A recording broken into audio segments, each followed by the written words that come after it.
ቢዝነስ ጥበብን ይጠይቃል። ዩኒቨርሲቲና ኮሌጅ ሳትገቡ በመማር ጊዜንና ገንዘባችሁን ለዓመታት ሳታባክኑ በዚህ መጽሐፍ አማካኝነት የቢዝነስ የማስተርስ ዲግሪያችሁን መያዝ ትችላላችሁ።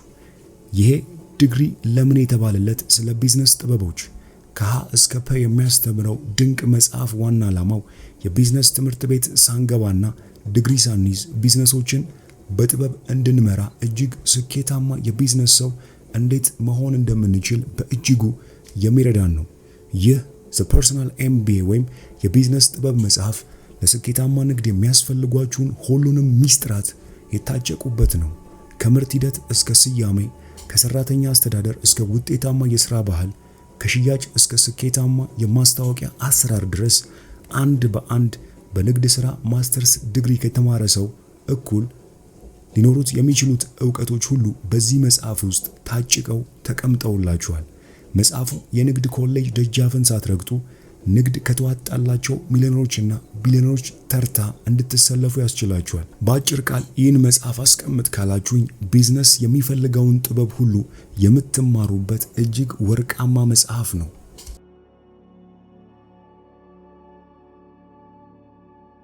ሕይወት ከባድ ነው፣ ደደብ ከሆንክ ደግሞ የበለጠ ከባድ ነው ይለናል ጆን ዋይኔ ታላቁ የፊልም ባለሙያ። ስለ ቢዝነስ ስናወራ ከዚህ በኋላ የሚያስፈልግህ ሌላ የቢዝነስ መጽሐፍ ሳይሆን ይህ መጽሐፍ ነው። ይህ ዘ ፐርሰናል ኤምቢኤ ወይም የቢዝነስ ጥበብ በሚል በአማርኛ ተተርጉሞ የቀረበልን መጽሐፍ ስታደምጠው በሕይወት ውስጥ አንድ ጠቃሚ ነገር እንዲከሰት የፈለግክ ሰው የመሆን እድልህ ሰፊ ነው። ምናልባት ቢዝነስ ለመጀመር፣ የሥራ እድገት ለማግኘት ወይም በዓለም ላይ አዲስ ነገር ለመፍጠር ትፈልግ ይሆናል። ምናልባትም ደግሞ ወደፊት እንዳትሄድና ህልምህን እንዳታሳካ የተወሰኑ ነገሮች እያደናቀፉ ይሆናል። የቢዝነስ ስጋት፣ ስለ ቢዝነስ ብዙ አላውቅም የሚል ስሜት ካለህና መቼም ቢዝነስ ለመጀመር አልችልም ወይም አሁን ካለሁበት ቦታ ከፍ ያለ ኃላፊነት መውሰድ አልችልም የሚል ስሜት ያለ ከሆነ ይህ መጽሐፍ ለዚህ ስጋትህ ፍቱን የሆነ ምላሽ አለው። ወረቀት ነክ ፍራቻ ካለብህ ማለትም ቢዝነስ ውስብስብ ነው ብሎ ማሰብና ንግድ በጣም ለሰለጠኑ ሰዎች ወይም የንግድ ትምህርት ላላቸው ብቻ የተፈቀደ እንደሆነ የማሰብ ፍራቻ ካለብህ ይህ መጽሐፍ በእርግጠኝነት ይህን ፍርሃትህን ይገፍልሃል። የማልረባ ነኝ ብለህ የምታስብ ከሆነ አእምሮ ውስጥ በቂ ዕውቀት እንደሌለና ከተወሰኑ ጊዜያት በኋላ ሁሉም ሰው አለማወቄን ያውቅብኛል የሚል ፍርሃት ካለብህ፣ ማንም ሰው አስመሳይ ሰው አይወድም የሚልም ፍርሃት ካለብህ መልካሙ ዜና ይህን ፍርሃትህን የምታሸንፍበትን አንዳንድ ወርቃማ ቁልፎች ይህ መጽሐፍ ያሳያል።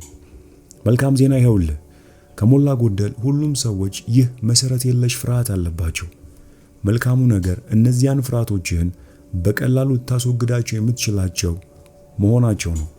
የሚያስፈልግህ ቢዝነስ እንዴት እንደሚሰራ ፍንትው አድርገው የሚያሳዩና አመለካከትን የሚቀይሩ ጥቂት ዕውቀቶችን ይህ መጽሐፍ ያስቀስመሃል። አንድ ጊዜ ፍርሃቶችን ከተቆጣጠርክ ምንም ነገር ማሳካት ትችላለህ። እመነኝ። ከዛሬው መጽሐፍ ስራ ፈጣሪ፣ ዲዛይነር፣ ተማሪ፣ ፕሮግራመር ወይም የማንኛውም ሙያ ባለቤት ሆነ የቢዝነስን መሰረታዊ ጽንሰ ሐሳቦች ጠንቅቀ መረዳት ከፈለግ ይህ መጽሐፍ የተጻፈው ላንተ ነው ማለት ነው። ማንም ብትሆን ወይም መስራት እየፈለግ ያለኸው ነገር ምንም ቢሆን ስለ ቢዝነስ አዲስ አመለካከት አዳብረ ፍርሃትን ለመዋጋት በጣም በጥቂት ጊዜ ለውጥ ለማምጣት ፍቱን ዕውቀት ከዚህ መጽሐፍ ታገኛለህ። እመነኝ፣ ሁሉንም ነገር ማወቅ አይጠበቅብህም። የመማር መልካሙ ነገር ምንም አይነት ዘርፍ ቢሆን ሁሉን ነገር ማወቅ የማይጠበቅብህ መሆኑ ነው። ከፍ ያለ ዋጋ ያላቸው ጥቂት አስፈላጊ ነገሮችን ካወቅ ስለ ቢዝነስ ከበቂ በላይ ነው። እነዚህ ጥቂት ዋጋ ያላቸው ነገሮች ምንድናቸው? ይህ መጽሐፍ ይገልጽልሃል። አንድ ጊዜ መሰረት መጣል ከተገነዘብክ በእውቀት ላይ የጨመርክ መሄድና ማደግ እየቀለለ ይሄዳል። ይህ መጽሐፍ ነገሮችን ለማሳካት የምትጠቀምባቸውን መሰረታዊ የቢዝነስ ዕውቀቶች ሰብስቦ የያዘ ሰነድ ነው ብለው ይቀላል። ይህንን መጽሐፍ ማንበብ ነገሮችን ለማከናወን የሚያስችልህን ቁልፍ የቢዝነስ ዕውቀቶች ያስጨብጣል። መሰረታዊ ነገሮችን ከተረዳ በኋላ በጣም ውስብስብ የሚባሉ የቢዝነስ ግቦችን ጭምር በቀላሉ ማሳካት ትችላለህ። ባለፉት 5 ዓመታት በሺዎች የሚቆጠሩ የቢዝነስ መጽሐፍትን አንብቤያለሁ። በመቶዎች የሚቆጠሩ የቢዝነስ ባለሙያዎችን ቃለ መጠይቅ ሰርቻለሁ። ለፎርቹን ከ500 በላይ ኮርፖሬሽኖች ሰርቻለሁ። የራሴን ቢዝነሶች ጀምሬያለሁ። ከጥቃቅን ንግዶች ቢሊዮን ዶላር እስከሚያስመዘግቡ ግዙፍ ቢዝነሶች አማክሬያለሁ። በሂደቱም ያገኘኋቸውንና የተገነዘብኳቸውን ዕውቀቶች በሙሉ በዚህ መጽሐፍ ውስጥ አስፍሬዋለሁ ይለናል የዚህ መጽሐፍ ደራሲ። እነዚህ የቢዝነስ መመሪያዎችን መረዳት ጠንካራ የቢዝነስ ውሳኔዎችን ለማሳለፍ በእጅጉ ይረዳሃል። መመሪያዎቹን ለመረዳት ጊዜና ኃይልህን ከሰጠህ የሚከተሉትን ነገሮች መረዳት ከሚችሉት የዓለማችን 1% ወይም 1% ሰዎች ተርታ መመደብ ትችላለህ። ይህም ቢዝነሶች እንዴት ይሰራሉ? አዲስ ንግድ እንዴት ይጀመራል? ቀርፋፋ ነባር ቢዝነስን እንዴት ማሳደግ ይቻላል? ግለሰባዊ ግቦችን ለማሳካት ቢዝነስ ተኮር ክህሎቶችን እንዴት መጠቀም ይቻላል? ይህንን መጽሐፍ እንደ ማጥለያ ቁጠረው። ስለ ንግድ የሚነግረውን ዝባዝንኬ ሁሉ ከመቀበል ይህንን መጽሐፍ ተጠቅመ በጣም አስፈላጊ የሆኑትን ብቻ ለመለየትና በትክክል የሚሰራውን ነገር አውቀህ ለተግባር ለመትጋት ይህ መጽሐፍ ቀኝ እጅህ ነው። በዚህ መጽሐፍ ውስጥ እንዲህ የሚል ወርቃማ አባባል አለ። ሰዎች ሁሌም ንግድን ወይም ቢዝነስን ውስብስብ አድርገው ይገምቱታል። ቢዝነስ የሮኬት ሳይንስ አይደለም። እንዲያውም ከዓለማችን ቀላል ሙያዎች አንዱ ቢዝነስ ነው። ምናልባት ገና ጀማሪ ከሆንክ ምንም አትጨነቅ። ይህንን መጽሐፍ ለመረዳት እንደ ሌሎች የቢዝነስ መጽሐፍት የቀደመ የቢዝነስ ዕውቀት የሚጠበቅብህ አይደለም። ምናልባት አሁን ላይ ቢዝነስ ጀምረ የራስን ትልቅ ቢዝነስ እየሰራ ነው በሚል የተጻፈ መጽሐፍ አይደለም። ምንም አይነት ዜሮ የቢዝነስ ዕውቀት ቢኖርህ እንኳን ይህ መጽሐፍ የተጻፈው ላንተም ጭምር ነው። የንግድ ልምድ ያለ ሰው ከሆንክ ይህ መጽሐፍ ከየትኛውም የቢዝነስ ትምህርት ቤት ካገኘው የበለጠ ተግባራዊ ዕውቀት ልታገኝበት የምትችለው ድንቅ መጽሐፍ ነው። ንግድን በአዲስ እይታ ለመመልከት የሚያስችሉህን 248 ቀላል እይታዎች በዚህ መጽሐፍ ውስጥ ተሰግስገዋል። ይህንን መጽሐፍ ካነበብክ በኋላ ስለ ንግድ ምንነት ሆነ ውጤታማ ቢዝነሶች እንዴት እንደሚሰሩ የተሟላ እይታ ይኖርሃል። ይህ ብቻ ሳይሆን ትምህርት ጥያቄዎቹን ሁሉ መልስ ወደሚያገኝበት ጥበብ የሚያደርስ መንገድ እንጂ የጥያቄዎቹ መልስ እንዳልሆነም ትረዳለህ። ብዙዎቹ የቢዝነስ መጽሐፍት ብዙ መልሶችን ሊያስተምሩ ይሞክራሉ። ለዚህ የሚሆን ቴክኒክ፣ ለዚያ የሚሆን መንገድ የሚል አባዜ አለባቸው። ይህ መጽሐፍ ግን በእጅጉ የተለየ ነው። የተሻሉ ጥያቄዎችን ማቅረብ እንድትችል ያግዝሃል እንጂ መልሶች አይሰጥህም። ጥሩ ቢዝነስ ውሳኔዎችን ለመወሰን የመጀመሪያው ደረጃ በማንኛውም ቢዝነስ ውስጥ ቁልፍ ጉዳዮች ምን እንደሆኑ ለይቶ ማወቅ ነው ይለናል። የምትጠይቃቸውን አስፈላጊ ጥያቄዎች ለይተህ ባወቅክ መጠን በፍጥነት ምላሾችን እያገኘህ ትሄዳለህ። መንገዶች ሳይሆን የአእምሮ ሞዴሎች እንዴት መሆን እንዳለባቸው ይህ መጽሐፍ ያሳይሃል። የንግድ ክህሎትን ለማሻሻል ስለ ንግድ ሁሉን ነገር ማወቅ አይጠበቅብህም። ይልቁኑ መሰረታዊ ነገሮች ምንድናቸው የሚሉትን ፈልፍለህ ማወቅ እንድትችል፣ እንድትገምት፣ ከምትችለው በላይ ብርቱ ርቀት እንድትሄድ ይህ መጽሐፍ በእጅጉ ወደፊት ይገፋሃል። እነዚህን መሰረታዊ የቢዝነስ ሐሳቦች ወይም አእምሮአዊ ሞዴሎች ብዬ ጠራቸዋለሁ። እነዚህ ሞዴሎች ጠንካራ የቢዝነስ ውሳኔዎችን ማሳለፍ የምትችልበትን መሰረታዊ መንገድ ይደለድሉልሃል። አእምሮአዊ ሞዴሎች ነገሮች እንዴት እንደሚሰሩ የምትረዳባቸው የአመለካከት ቅኝቶች ናቸው። መኪናን ስለ መንዳት አስብ። በስተቀኝ ያለውን ፔዳል ስትጫን መኪናው ፍጥነቱን ከቀነሰ ትገረማለህ። ምክንያቱም ፔዳሉ የተዘጋጀው ፍጥነት እንዲጨምር ነው። አእምሮአዊ ሞዴል ማለት ይኸው ነው። ነገሮች በነባራዊ ዓለም እንዴት እንደሚሰሩ መረዳት ማለት ነው። አእምሮ በየቀኑ ከሚያጋጥሙ ነገሮች ተነስቶ የአስተሳሰብ ሞዴሎችን ያዘጋጃል። አንድ ሰው ስለሆንክና ዕውቀቶችና ልምዶች ውስን ስለሆኑ ብዙ ጊዜ የምትሰራቸው የአእምሮ ሞዴሎች ግን ሙሉ አይሆኑም። የሌሎች ሰዎችን የዕድሜ ዘመን ዕውቀትና ልምድ ወደ ራስህ በማስገባት አእምሮአዊ ሞዴሎች የተሻለ ጥራትና ብቃት እንዲኖራቸው የሚያደርግልህ ትምህርት በዚህ መጽሐፍ ውስጥ ተሰግስጓል። ምርጡ ትምህርት ደግሞ ዓለምን በአዲስ አይነት እይታና ይበልጥ ውጤታማ በሚያደርግ መንገድ መመልከት እንድትችል የሚያግዝ ሲሆን ነው። ለምሳሌ ቢዝነስ መጀመር አደገኛ ነው። መጀመሪያ ጥልቅ ቢዝነስ ፕላን ማዘጋጀትና በቂ ብድር ወስደህ መዘጋጀት አለብህ።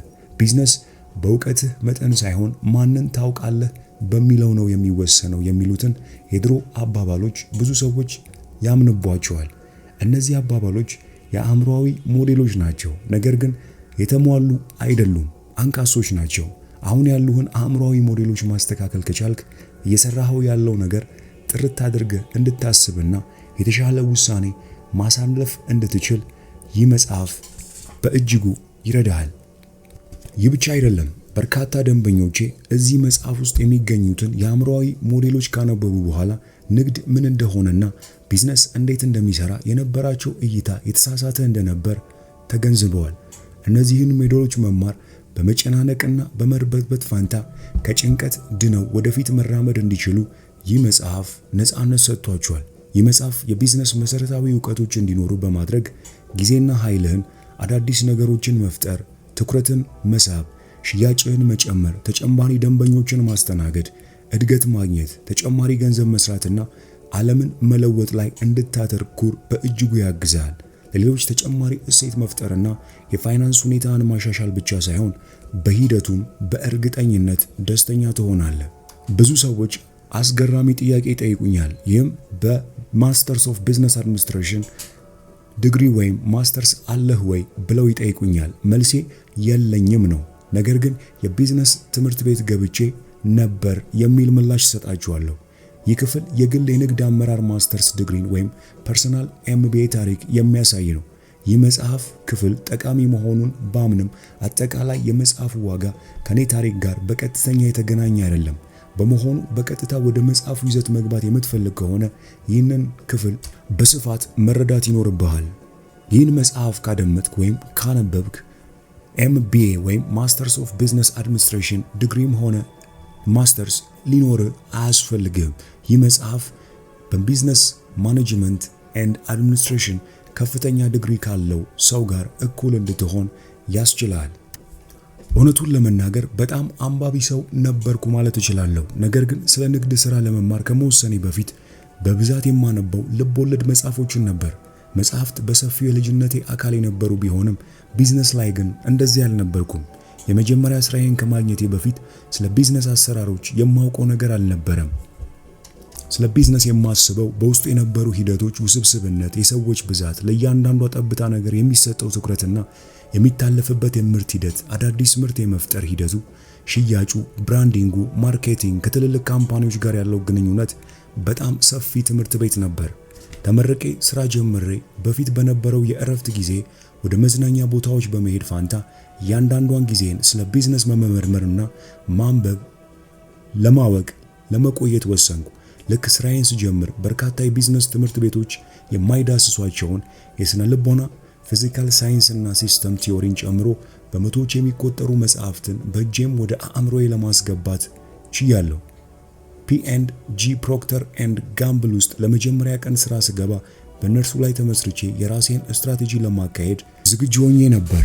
ራሴን ማስተማሬ በብዙ የጠቀመኝና ጥሩ አስተያየቶችን ያስገኘልኝ ቢሆንም ጊዜው በሄደ ቁጥር 3 ነገሮችን መገንዘብ ችዬ ነበር። አንደኛ፣ ትላልቅ ኩባንያዎች በርካታ የማረጋገጫ ፊርማዎችን ማግኘት ስለሚጠበቅባቸው ብቻ በየመንገዱ በርካታ ጥሩ ሐሳቦች ስለሚሞቱ የእድገት ጉዟቸው ቀሰስተኛ ነው። ሁለተኛ፣ በድርጅቶች ውስጥ የሥራ እድገት ለማግኘት የሚደረገው ከፍተኛ ትኩረት ጥሩ ሥራ ከመስራት ይገድባል። ትላልቅ ኩባንያዎች ውስጥ የፖለቲካ ተጽዕኖዎችና ግለሰባዊ የስልጣን ሽኩቻዎች መቼም አይጠፉምና። ሶስተኛ፣ በነገሮች ላይ መጋባት ለመዛል ያጋልጣል። እኔ ደግሞ በየቀኑ የሥራዬ ውሎዬን በደስታ ማከናወን ነበር የምፈልገው። ነገር ግን የቅጥር ቆይታዬ በጤናዬ በደስታዬና በግንኙነቴ ላይ ተጽዕኖ መፍጠር በመጀመሩ እዚያ በቆየው መጠን የሚያስርበኝም ጉዳይ እያደገ እንደሚሄድ ሲሰማኝ መውጣት እንዳለብኝ ተገነዘብኩ። በራሴ መመሪያዎች እየተመራው የራሴን ሥራ መፍጠርና አሁን ላይ የመሰረትኩትን ትልቅ ቢዝነስ እንድገነባ ወስኜ ነበር። ምናልባት ጎበዝ ነኝ ብዬ ላወራ የምችለው አንድ ጉዳይ ካለ በጣም ብዙ መረጃዎችን በመሰብሰብ አስፈላጊዎችን ብቻ አጣርቼ ማውጣት መቻሌን ነው። በተፈጥሮ ሐሳቦችን የማብላላት ችሎታ ስላለኝ በቢዝነስ ዙሪያ ያሉትን ጽሑፎች ሰብስቤ አልማዙን ከጭቃው ለመለየት ችያለሁ። ቢዝነስን አስመልክቶ በየቀኑ የሚታተሙ አያሌ መጽሐፎች አሉ። ይህንን መጽሐፍ እየጻፍኩ ባለሁበት ጊዜ እንኳን የኮንግረስ ቤተ መጽሐፍ ውስጥ 1,200,000 ቢዝነስ ተኮር መጽሐፎች ይገኛሉ። በአንድ ደቂቃ 250 ቃላት ታነባላችሁ ቢባል እንኳን እነዚያን ያሉ ጽሑፎች አንብቦ ለመጨረስ 528 ዓመታት ያስፈልጋችኋል ማለት ነው። በዚህ ላይ ቢዝነስ ተኮር መጽሐፎችን፣ ፖድካስቶችን፣ ሌሎችንም ሁሉ የቢዝነስ መረጃ ምንጮች ስንጨምርበት ቁጥሩ የትየለሌ ነው።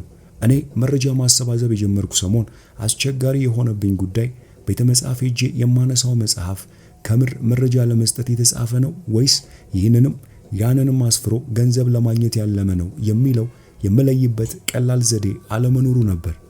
ያንን አስቀድሞ ሊያሳውቀኝ የሚችል የመረጃ ምንጭ አልነበረምና ክፍተቴን ለመሙላት ራሴ የመለያ መንገድ ልፈጥር ወሰንኩ። ይህንንም ለማድረግ ጥሩ የሆኑትን እያልኩ በድረገጽ ላይ ማስፈር ጀመርኩ። ሲጀመር ለራሴና ፍላጎት ያላቸው ሁሉ እንዲጠቀሙበት የማደርገው ነው እንጂ ለብዙሃኑ የታለመ ፕሮጀክት አልነበረም። ከዚያ ግን በአንድ ጣፋንታ ለዋጭ በሆነ ማለዳ ዘ ፐርሰናል MBA ጋር ተዋወቅኩ። በዚያም የኔ ህይወት ተለወጠ። ይህ መጽሐፍ የአንድን ችግር መፍትሄ ሊያገኝ የሚችለው ችግሩን በተሻለ ሁኔታ መግለጽ የቻለ ሰው ነው በማለት ይነግረናል። ይህን መጽሐፍ ከመጻፌ በፊት መጽሐፍት ከማንበብ በተጨማሪ በመቶዎች የሚቆጠሩ የቢዝነስ ብሎጎችን እከታተል ነበር። ምርጥ የሚባሉትን የቢዝነስ ሐሳቦች በመጽሐፍት ከመታተማቸው በፊት ኢንተርኔት ላይ ይሰፍሩ ስለነበር ቀድሜ ለማግኘት እሞክር ነበር። ብዙ የቢዝነስ መጽሐፍት የሚያነሱት አንባቢዎች ቢዝነሶች ምን እንደሆኑና እንዴት እንደሚሰሩ ያውቃሉ ከሚለው ግምት ነው። ነገር ግን ምንም እንኳን በየቀኑ በቢዝነሶች ተከበን የምንውል ቢሆንም እንዴት እንደሚሰሩ ግን ብዙ አልተረዳንም። ቢዝነስ የዕለት ተዕለት ህይወታችን አካል በመሆኑ በጣም ቀላል ነገር አድርገን መውሰዳችን የሚጠበቅ ነው።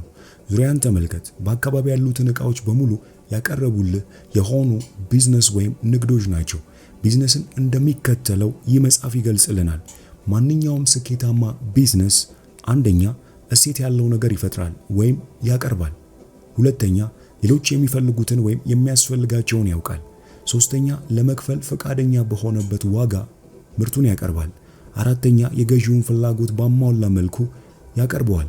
አምስተኛውና የመጨረሻው የሚገኘው ገንዘብ ሻጩ በቢዝነሱ እንዲቀጥል የሚገፋ እንዲሆን ያስፈልጋል። እሴት ፈጠራ፣ የደንበኞች ፍላጎት፣ ግብይት፣ እሴት አቅርቦትና በቂ ትርፍ በጣም አስፈላጊና መሰረታዊ የቢዝነስ ቀመሮች ናቸው። እያንዳንዳቸውን ጠለቅ ብለን በዚህ መጽሐፍ ስለምንገባ እንዳስሳቸዋለን። ተጨማሪ ነጥቦችንም እናያለን። ለምሳሌ እሴት ለመፍጠር ሰዎች የሚፈልጉትን ማወቅ ያስፈልጋል። መጀመሪያውኑ ደንበኞች ፍላጎት እንዲያሳድሩ ማድረግም ራሱን የቻለ ሂደት ነው። ሽያጭ ለመፈጸም መጀመሪያ ደንበኞቹ ያልከውን ነገር ማቅረብ እንደምትችል ማመን አለባቸው። የደንበኛ እርካታ የሚወሰነው ደንበኛው ከጠበቀው በላይ ማቅረብ በመቻል ነው። የትርፍ በቂነትም ካወጣነው ገንዘብ በላይ ማስገባትን ይጠይቃል። እነዚህ ነገሮች ሮኬት ሳይንስ አይደሉም፣ ነገር ግን ሁሌም አስፈላጊና ወሳኝ ነገሮች ናቸው። በትክክል ከተገበርካቸው የንግድ ስራ ያድጋል። በትክክል መተግበር ካልቻልክ ደግሞ ከነጭራሹ ንግድ ውስጥ መቆየት አትችልም፣ ወይም ቢዝነሱ አንቅሮ ይተፋሃል። ሁሌም ቢዝነሶች በሁለት ተጨማሪ ጉዳዮች ላይ የተመሰረቱ ናቸው። እነዚህም ሰዎችና የንግድ ስርዓቶች ናቸው። ሁሌም ንግዶች በስራ ፈጣሪ ሰዎች ተፈጥሮ ሌሎች ሰዎችን ተጠቃሚ በማድረግ የሚቀጥሉ ናቸው።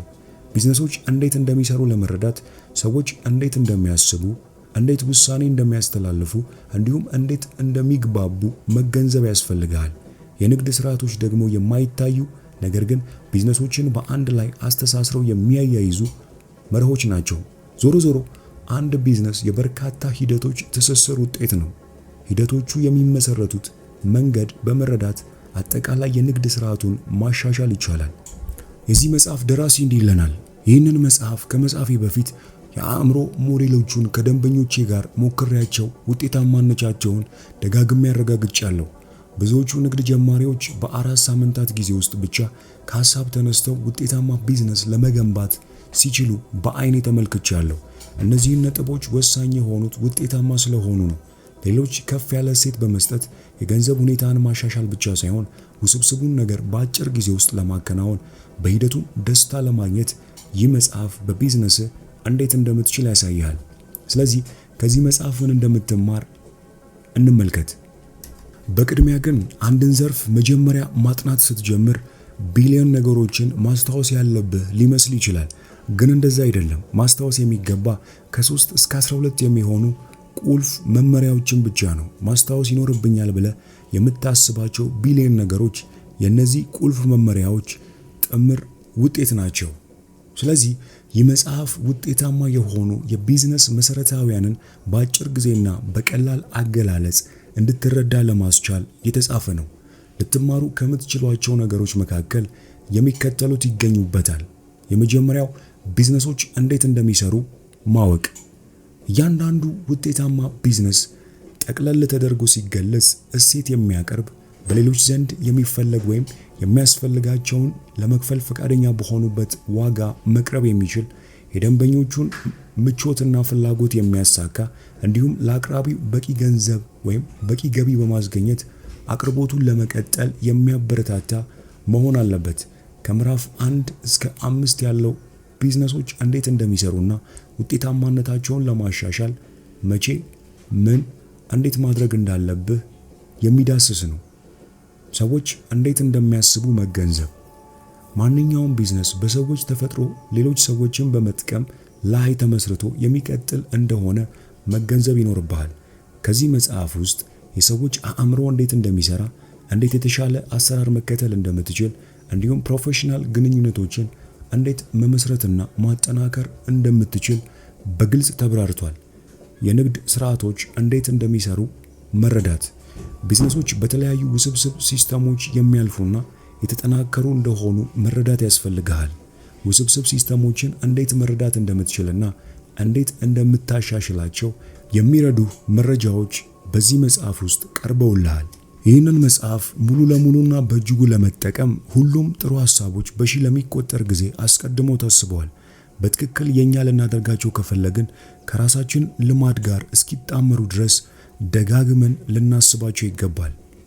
ከዚህ መጽሐፍ የተሻለ ውጤት እንድታገኝ የሚያግዙ ነጥቦች እነዚህ ናቸው። መጽሐፉን ከዳር እስከ ዳር ፈትሸው። ብታምንም ባታምንበትም ከአንድ መጽሐፍ የሚፈለገውን ለማግኘት የግድ ከጫፍ እስከ ጫፍ ማንበብ አይጠበቅብህም። መጽሐፉን በምትፈትሽበት ጊዜ ቀልብህን የሳበ ክፍል ስታገኝ በደንብ አንብበው። ከዕለት ተዕለት ሥራ ጋር በማዛመድ ተግብረው። በሥራው ላይ ለውጥ ካየህበት አንተም እንደ ቢዝነስ ሰው ማሰብ ጀምረሃል ማለት ነው። ማስታወሻ እስክሪብቶ ይኑርህ። ከዚህ መጽሐፍ የምታገኘውን ሐሳቦች እየጨመቅ ከራስህ ሁኔታ ጋር ለማዛመድ ማስታወሻ መያዝ ያስፈልጋል። ከዚያ ከምታገኘው ሐሳቦች በመነሳት እቅድ መንደፍና ወደ ተግባር መንቀሳቀስ አለብህ። መጽሐፉን ከአጠገብህ አታርቀው። ይህንን መጽሐፍ የንግድ ስራህን በምትሰራበት ቦታ አስቀምጠህ እንደማጣቀሻ አልፎ አልፎ ልታየው ይገባል። ሐሳቦቹን ከስራ ባልደረቦች ጋር ተወያይባቸው። ያማረ ውጤት እንዲመጣ በስራ ቦታ የሚገኙ ሰዎች ተመሳሳይ ግንዛቤና የአሰራር መርህ ቢኖራቸው ይመረጣል። በመሆኑም አንተ ያወቅከውንና ያመንክበትን ነገር ለባልደረቦችህ በማካፈልና ከነባራዊ ሁኔታ ጋር እንዴት እንደምታዛምደው በመወያየት እድገትህን ማፍጠን ትችላለህ። ሁሌም ቢሆን ዕውቀት ፍለጋ ማቋረጥ የለብህም። እነዚህ የአእምሮ ሞዴሎች አተገባበራቸው እጅግ ሰፊ በመሆኑ በአንድ መጽሐፍ ላይ ለማስፈር የሚቻል አይደለም። በመሆኑም ንባብና አዳዲስ ነገር ፍለጋህን መቼም ቢሆን በበቃኝ ልትገድቡ አይገባም። ይህንን ካደረግ በእርግጠኝነት በአጭር ጊዜ ውስጥ የቢዝነስ ለውጥህን ታየዋለህ። የዛሬ የመጽሐፍ ቅምሻችን የቢዝነስ ጥበብ ወይም ዘ ፐርሰናል ኤምቢኤ የሚለው መጽሐፍ ነው። ቢዝነስ ጥበብን ይጠይቃል ይለናል ይህ መጽሐፍ።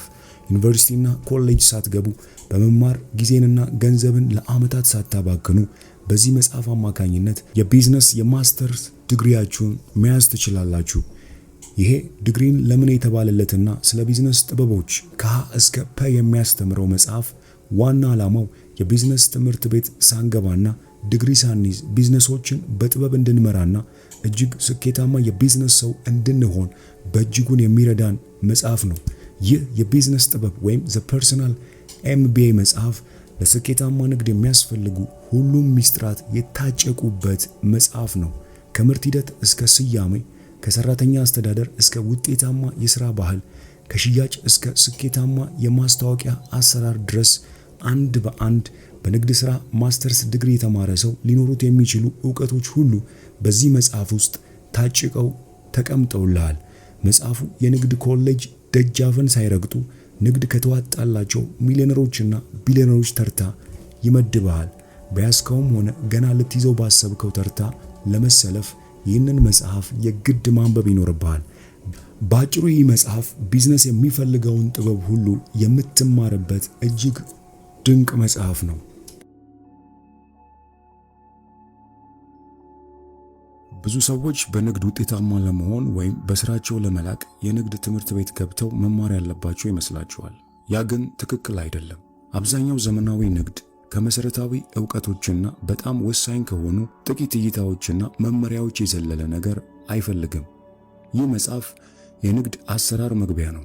ዓላማውም በጣም አጭር በሆነ ጊዜ ውስጥ ስለ ቢዝነስ ማወቅ የሚገባህን ነገር ሁሉ በአጭሩ እንድታውቅ ማድረግ ነው። እዚህ መጽሐፍ ውስጥ ያሉ ሐሳቦች ሁሉም ቀላል በሆነ መንገድ የቀረቡ ናቸው። ሐሳቦቹ እርስ በርስ የሚገናኙበት መንገድም በግልጽ ተቀምጧል። ይህንን መሰረታዊ እውነት ከያዝክ በኋላ በንግድህና በሥራህ ላይ ትኩረት ማድረግና ማደግ ትችላለህ። ብዙዎቹ አማራጭ የንግድ ጥበብ መጻሕፍት የቢዝነስ ትምህርት ቤቶች የሚሰጡትን ስርዓተ ትምህርት መኮረጅ ይመርጣሉ። የዚህ መጽሐፍ ትኩረት ግን እንደዛ አይደለም። ዓላማዬ አሁን ያለህበት ሁኔታ ምንም ቢሆን ከባዶ ጀምረ የንግድ አሰራር ጥበብን እንድትረዳ ማገዝ ነው። ጊዜ ውድ ነገር ነው። ለዚያም ነው በጣም ሰፊና ውስብስብ የሆነውን ነገር አጥልዬ በተወሰኑ ሰዓታት ውስጥ ለማንበብ ወይም ለማድመጥ እንድትችል አድርጌ ሰፈፉን ያቀረብኩልህ። ባለህበት ሁኔታ ተጨማሪ ምርምር ያስፈልገኛል ብለህ ካመንክ ከየት መጀመር እንዳለብህና የት መፈለግ እንዳለብህ እጠቁምሃለሁ። ጀማሪ ሥራ ፈጣሪም ብትሆን ወይም ለዓመታት ድርጅት የምትመራ ቢዝነስ ከየትና ከምን መጀመር መቻል እንዳለብህ መረዳት በጣም አስፈላጊ ነገር ነው። የምትሰራው ብቻህን ቢሆን ወይ ከጥቂት ሰዎች ጋር አሊያም የዓለማችን ትልቁ ኮርፖሬሽን ውስጥ ቢሆን የምታስተውለውን ነገር የምትገልጽበት ወጥ የሆነ ቋንቋ ማደራጀት የእድገት በሮችን ለመክፈት ያግዝሃል። ይህንን መጽሐፍ በማንበብ ወይም በማድመጥ የምታገኘው ዕውቀት ከእውነተኛው ዓለም ልምድ ጋር በማቆራኘት ከተጠቀምክበት በቀሪ ዘመን ሁሉ ውጤቱን ታገኘዋለህ።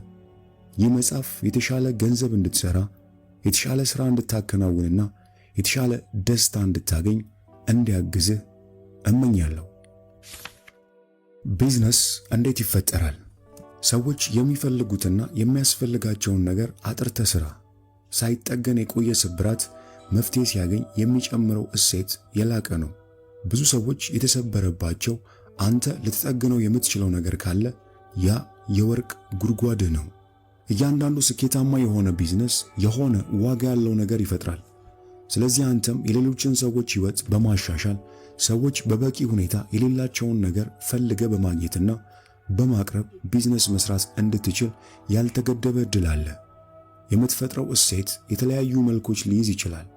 ዓላማው ግን የሌላን ሰው ሕይወት በትንሹም ቢሆን ማሻሻል ነው። እሴት ያልፈጠረ ቢዝነስ መሰንበት አይችልም። ዋጋ ያለው ነገር እስካልፈጠርክ ድረስ ከሰዎች ጋር መገበያየት አትችልም። የዓለማችን ምርጦቹ ቢዝነሶች ምርጦቹን እሴቶች መፍጠር የቻሉት ናቸው። አንዳንዶች ለብዙ ሰዎች ትንሽ እሴቶችን ማቅረብ ላይ ሲያተኩሩ፣ አንዳንዶች ደግሞ በጣም ብዙ እሴት ለተወሰኑ ሰዎች በማቅረብ ላይ ያተኩራሉ። መንገዱ ቢለያይም የምትፈጥረው እሴት የተሻለ በሆነ መጠን ቢዝነስህም የተሻለ ይሆናል። አንተም ባለጸጋ ትሆናለህ። የማንኛውም ቢዝነስ 5 ክፍሎች። ቢዝነስ ማለት ደጋግመን እየሰራ ነው ገንዘብ የሚያስገኝልን ነገር ነው። ከዚህ የተለየ ነገር ሁሉ ትርፍ ጊዜያችንን ለማሳለፍ መስራት የምንወደው ነገር ነው። በግርድፉ ሲቀመጥ ቢዝነስ ማለት መደገም የሚችል ሂደት ሆኖ የማንኛውም ቢዝነስ 5 ክፍሎች እነዚህ ናቸው። አንደኛ፣ ሰዎች በጥብቅ የሚፈልጉት። ሁለተኛ፣ ለመክፈል ፈቃደኛ በሆኑበት ዋጋ። ሶስተኛ፣ የደንበኞች ፍላጎትና እርካታን የሚያሟላ። አራተኛ፣ ዋጋ ያለው ነገር ፈጥሮ የሚያቀርብ። አምስተኛ፣ በቂ ትርፍ እያስገኘ ሂደቱ መቀጠል እንዲችል የሚያደርግ መሆን አለበት።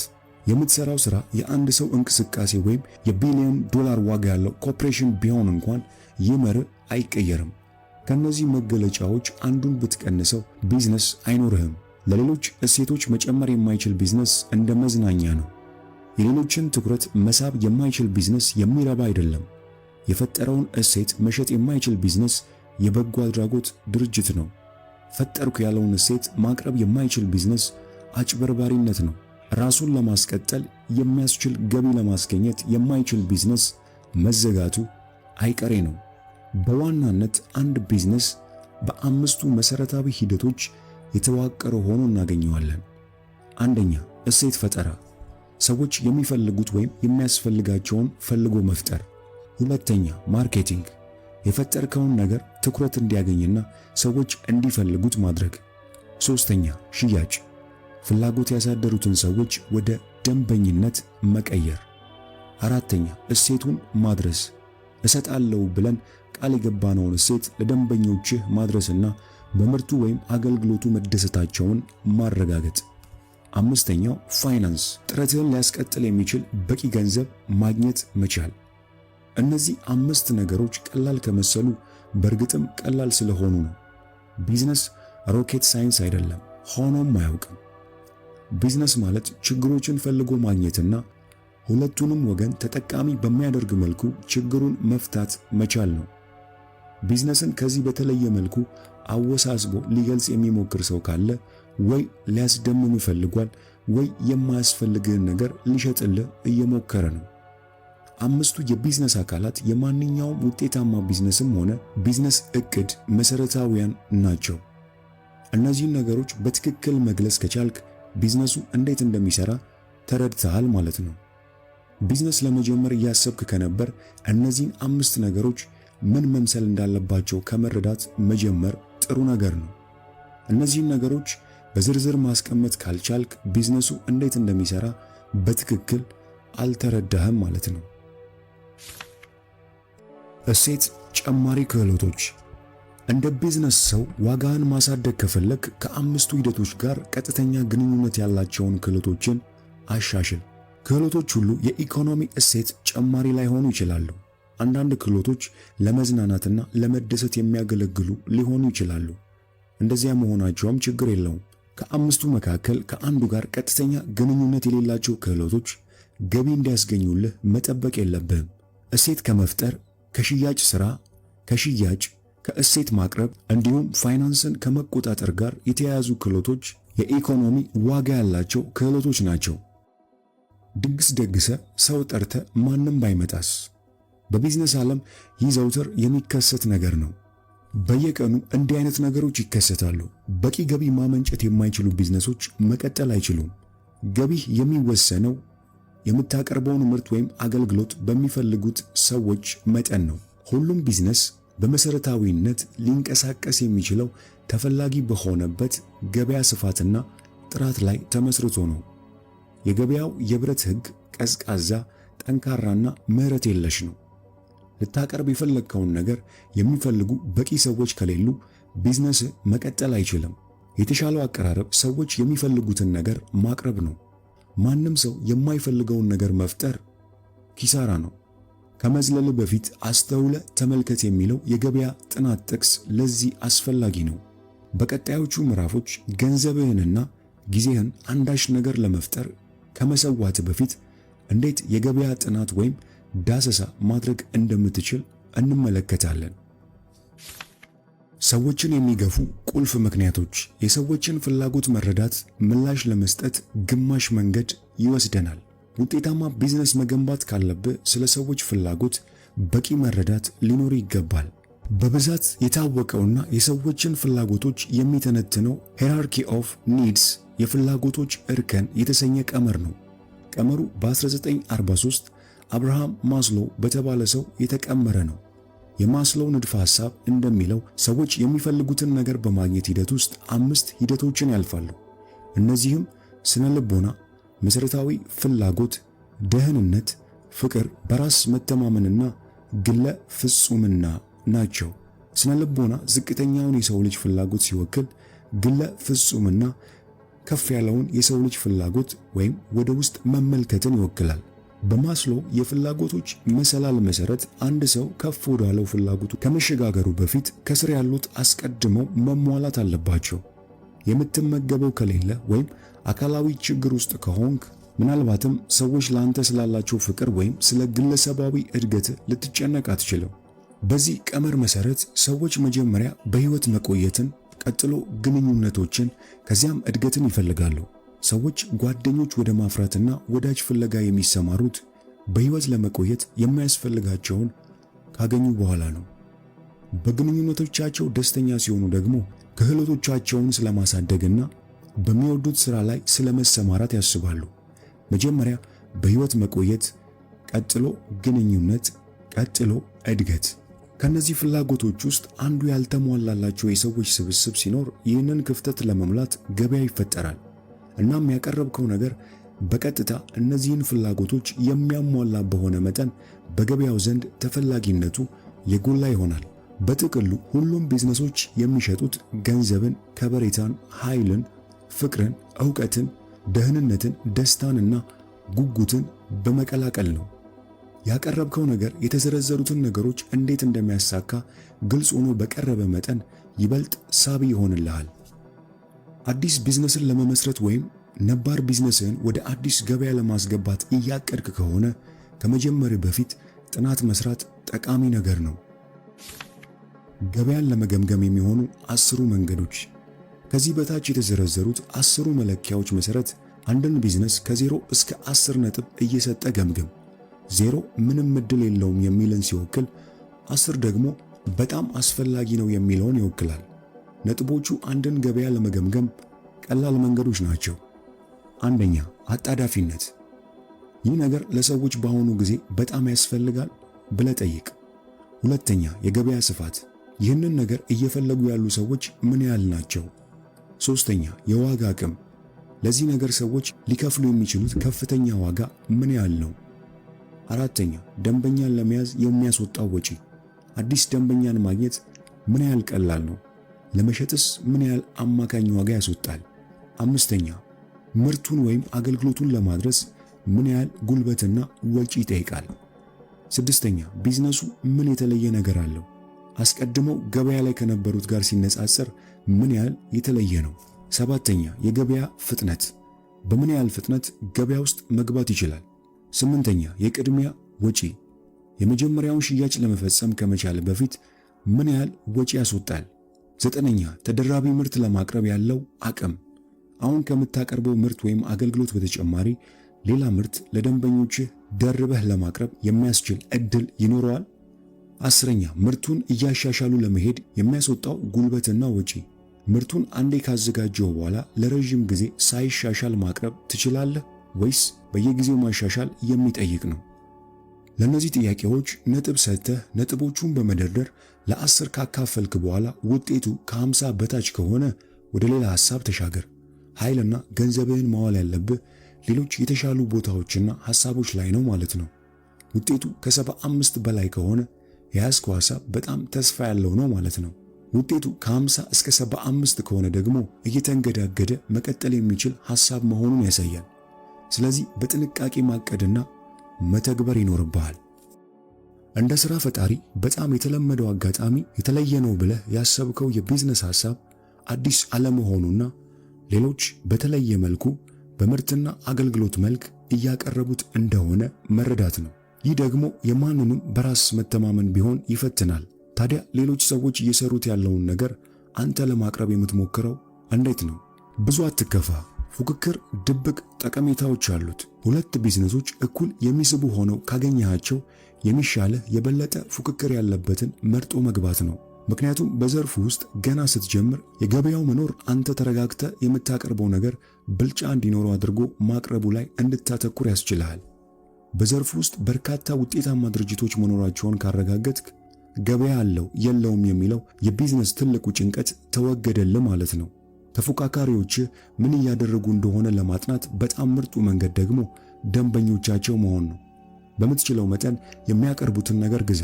እንደ ደንበኛ ሆኖ የሚያቀርቡትን እሴት፣ ዋጋ፣ ደንበኛ አያያዛቸውን፣ ቅሬታን እንዴት እንደሚያስተናግዱ፣ ደንበኞቻቸውን ደስተኛ አድርጎ ለማቆየት የሚጠቀሙባቸውን መንገዶች እንዲሁም እስካሁን ምላሽ ያልሰጧቸው ፍላጎቶች ምን እንደሆኑ ማጥናት ወደር የማይገኝለት መንገድ ነው። የተፎካካሪዎች ደንበኛ ሆነ በትክክል የሚሰራውንና የማይሰራውን በተግባር ካረጋገጥክ በኋላ ከዚያ የላቀ ምርትና አገልግሎት ይዘህ ወደ ገበያው ቅረብ። እንዲሁም ደግሞ ገንዘብን አምላክ ካደረከው እንደ ሰይጣን እንደሚጫወትብህ እወቅ። ምን እያልኩ ነው? ቢዝነስን ለገንዘብ ብለህ አትጀምር። ምክንያቱም ሁሌም ቢሆን ቢዝነስን ማስቀጠል አስቀድመን ካሰብነውና ከገመትነው በላይ ድካም የሚጠይቅ ነገር ነው። ለቢዝነሱ ሲስተም ፈጥረህለት ራሱን ችሎ የሚንቀሳቀስ ለማድረግ ብትችል እንኳን ቢዝነስን ማስቀጠል ጽናትና ትጋትን ይጠይቃል። ከአንድ ቢዝነስ አብዝቶ የሳበ የሚገኝበት ገንዘብ ከሆነ ምናልባትም የወርቁ አንኳር ከሚገኝበት የመጨረሻ ወለል ላይ ሳትደርስ የማቋረጥ ዕድልህ ሰፊ ነው። ለሚያጋጥምህ እያንዳንዱ ነገር የምትችለውን ያህል ትኩረት ስጥ። አንድን ነገር ሰርቶ መጨረስ ማለት አብዛኛውን ጊዜ ደግሞ ደጋግሞ መስራት ማለት ሊሆን ይችላል። ዋናው ነጥብ ማፈላለግ ያለብህ ገበያ በየቀኑ የምታቀርበውን ነገር ጥራት ለማሻሻል ፍላጎት ያለው መሆኑ ነው። ያንን ገበያ ለማግኘት ብርቱ ፍለጋና ትዕግስት ያስፈልጋል። እንዲያም ሆኖ ደባሪ የሚመስሉ ቢዝነሶችን ሙሉ በሙሉ ችላ አትበላቸው። ከውስጣቸው ከፍ ያለ ፍላጎትህን የሚጭር ክፍላቸውን እስክታገኝ እንጂ በፍቅር የምትሰራው ቢዝነስ ሊሆን ይችላል። እንደ ቧንቧ ጥገናና ቆሻሻ መሰብሰብ የመሳሰሉ የሚያቆሽሹ ቢዝነሶች እንኳን ከላይ ሲታዩ የሚያስደስቱ ባይመስሉም ትርፋማና እንደ ቢዝነስ ዘላቂነት ያላቸው ናቸው። በዚህ ሁሉ መሃል መርሳት የሌለብህ የሚስብ ሐሳብና የተፈተነ የቢዝነስ ሐሳብ ልዩነት እንዳላቸው ነው። የቢዝነስ ሐሳቡ የቱንም ያህል ቢመስጥህ ዓለምን የምትቀይርበት መስሎ ቢሰማ የዕለት ወጪህን መሸፈን የማያስችል ከሆነ ዓለምን የመቀየር ጉዞ ከባድ ይሆናል። አንዳንድ ሐሳቦች ምርጥ ቢሆንም በቂ ገበያ አይኖራቸውም። ያ ማለት ሙሉ በሙሉ ልትጥለው ይገባል ማለት አይደለም። አንዳንድ ሥራዎችን በጎን እያካሄድካቸው ዕውቀት ታገኝባቸዋለህ፣ ክህሎትህንም ታሻሽልባቸዋለህ። እንዲሁም አዳዲስ መንገዶችና ስትራቴጂዎችን ትማርባቸዋለህ። በተለይ በቂ የገቢ ምንጭ የሚፈጥሩ ቢዝነሶች ያሉት ሰው እንደዚህ አይነት ቢዝነሶችን ጎን ለጎን ማካሄድ እንዳለበት በጽኑ አምናለሁ። አንድን ቢዝነስ ለመጀመር ከመወሰን በፊት በ10 መለኪያዎች ታግዘ ገበያውን ገምግም። ግርታ የሚፈጥርብህ ነገር ሲኖር ከወዳጅ ወይም ከአማካሪ ጋር ሆነ ሞክረው። ቢዝነሱን ለመፈተሽ ያዋልካቸው ጥቂት ሰዓታት የወራት ወይም የዓመታት ኪሳራ ሊያስቀሩልህ ይችላሉ። እሴትን ለሌሎች ሰዎች ለማቅረብ ሰዎች ሊከፍሉት ዝግጁ በሆኑበት መንገድ መዘጋጀት አለበት። ምንም አዲስ ነገር መፍጠር ሳያስፈልግ የኢኮኖሚ እሴቶች ከሚከተሉት ከ12ቱ መልኮች ውጭ አይሆኑም። አንደኛ ምርት፣ ሁለተኛ አገልግሎት፣ ሶስተኛ ንብረት ማካፈል፣ አራተኛ ኪራይ፣ አምስተኛ ችርቻሮ፣ ስድስተኛ ሊዝ፣ ሰባተኛ ኤጀንሲ፣ ስምንተኛ ተከታይ ማፍራት፣ ዘጠነኛ ብድር፣ አስረኛ አማራጭ ማቅረብ፣ 11ኛ የመድን ሽፋን፣ 12ኛ ካፒታል። ከነዚህ ቀጥለን 12ቱ የእሴት መልኮች ተራ በተራ ጠልቀን እንያቸው። አንደኛ ምርት።